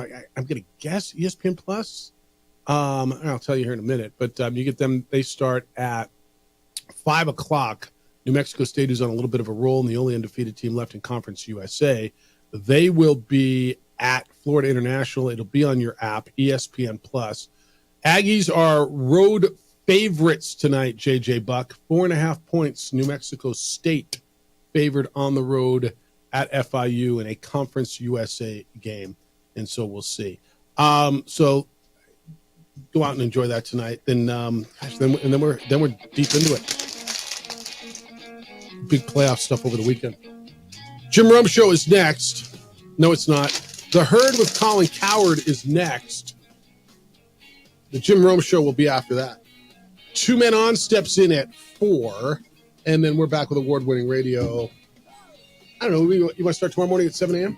Sounds good. Adrian, great work on the visuals.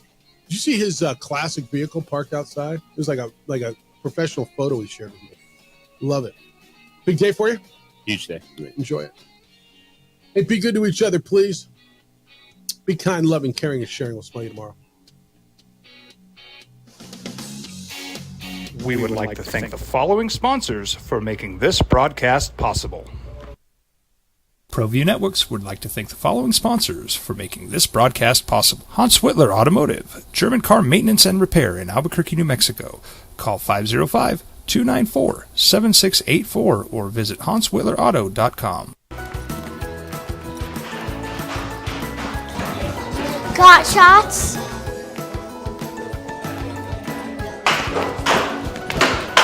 Got shots? Got shots? During Got Shots, participating providers open their doors for any child who presents for immunizations, regardless of whether they are a patient or whether they have insurance.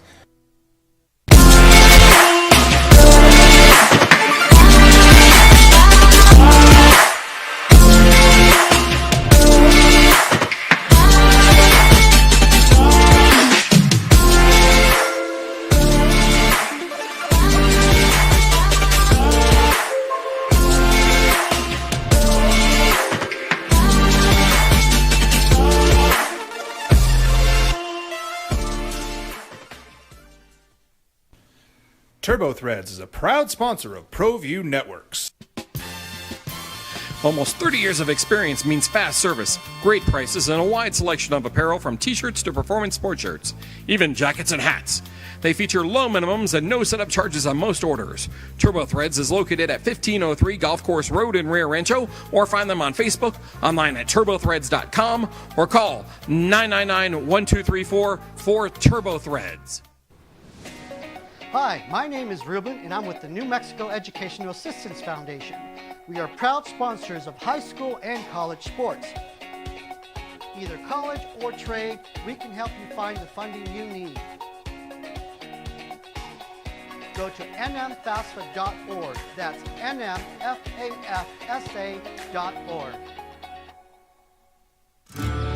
From the Sandia foothills to the banks of the Rio Grande, generations of families remain. For 5 generations, Gallus Chevrolet has handed down values written in stone, leading the way under sun-filled skies, past the vintage glow of Route 66. Built by generations past, built for generations to come. This is New Mexico. This is Gallus. Well, I'm going to the frontier, walk up to the cashier, order up a root beer and a number 1. Cover it with green stuff, 1 scoop is not enough. Find a booth is real tough, back by the Duke. Meet my family, meet my friends in the quirkiest restaurant I have ever been. All of Albuquerque's favorite spot,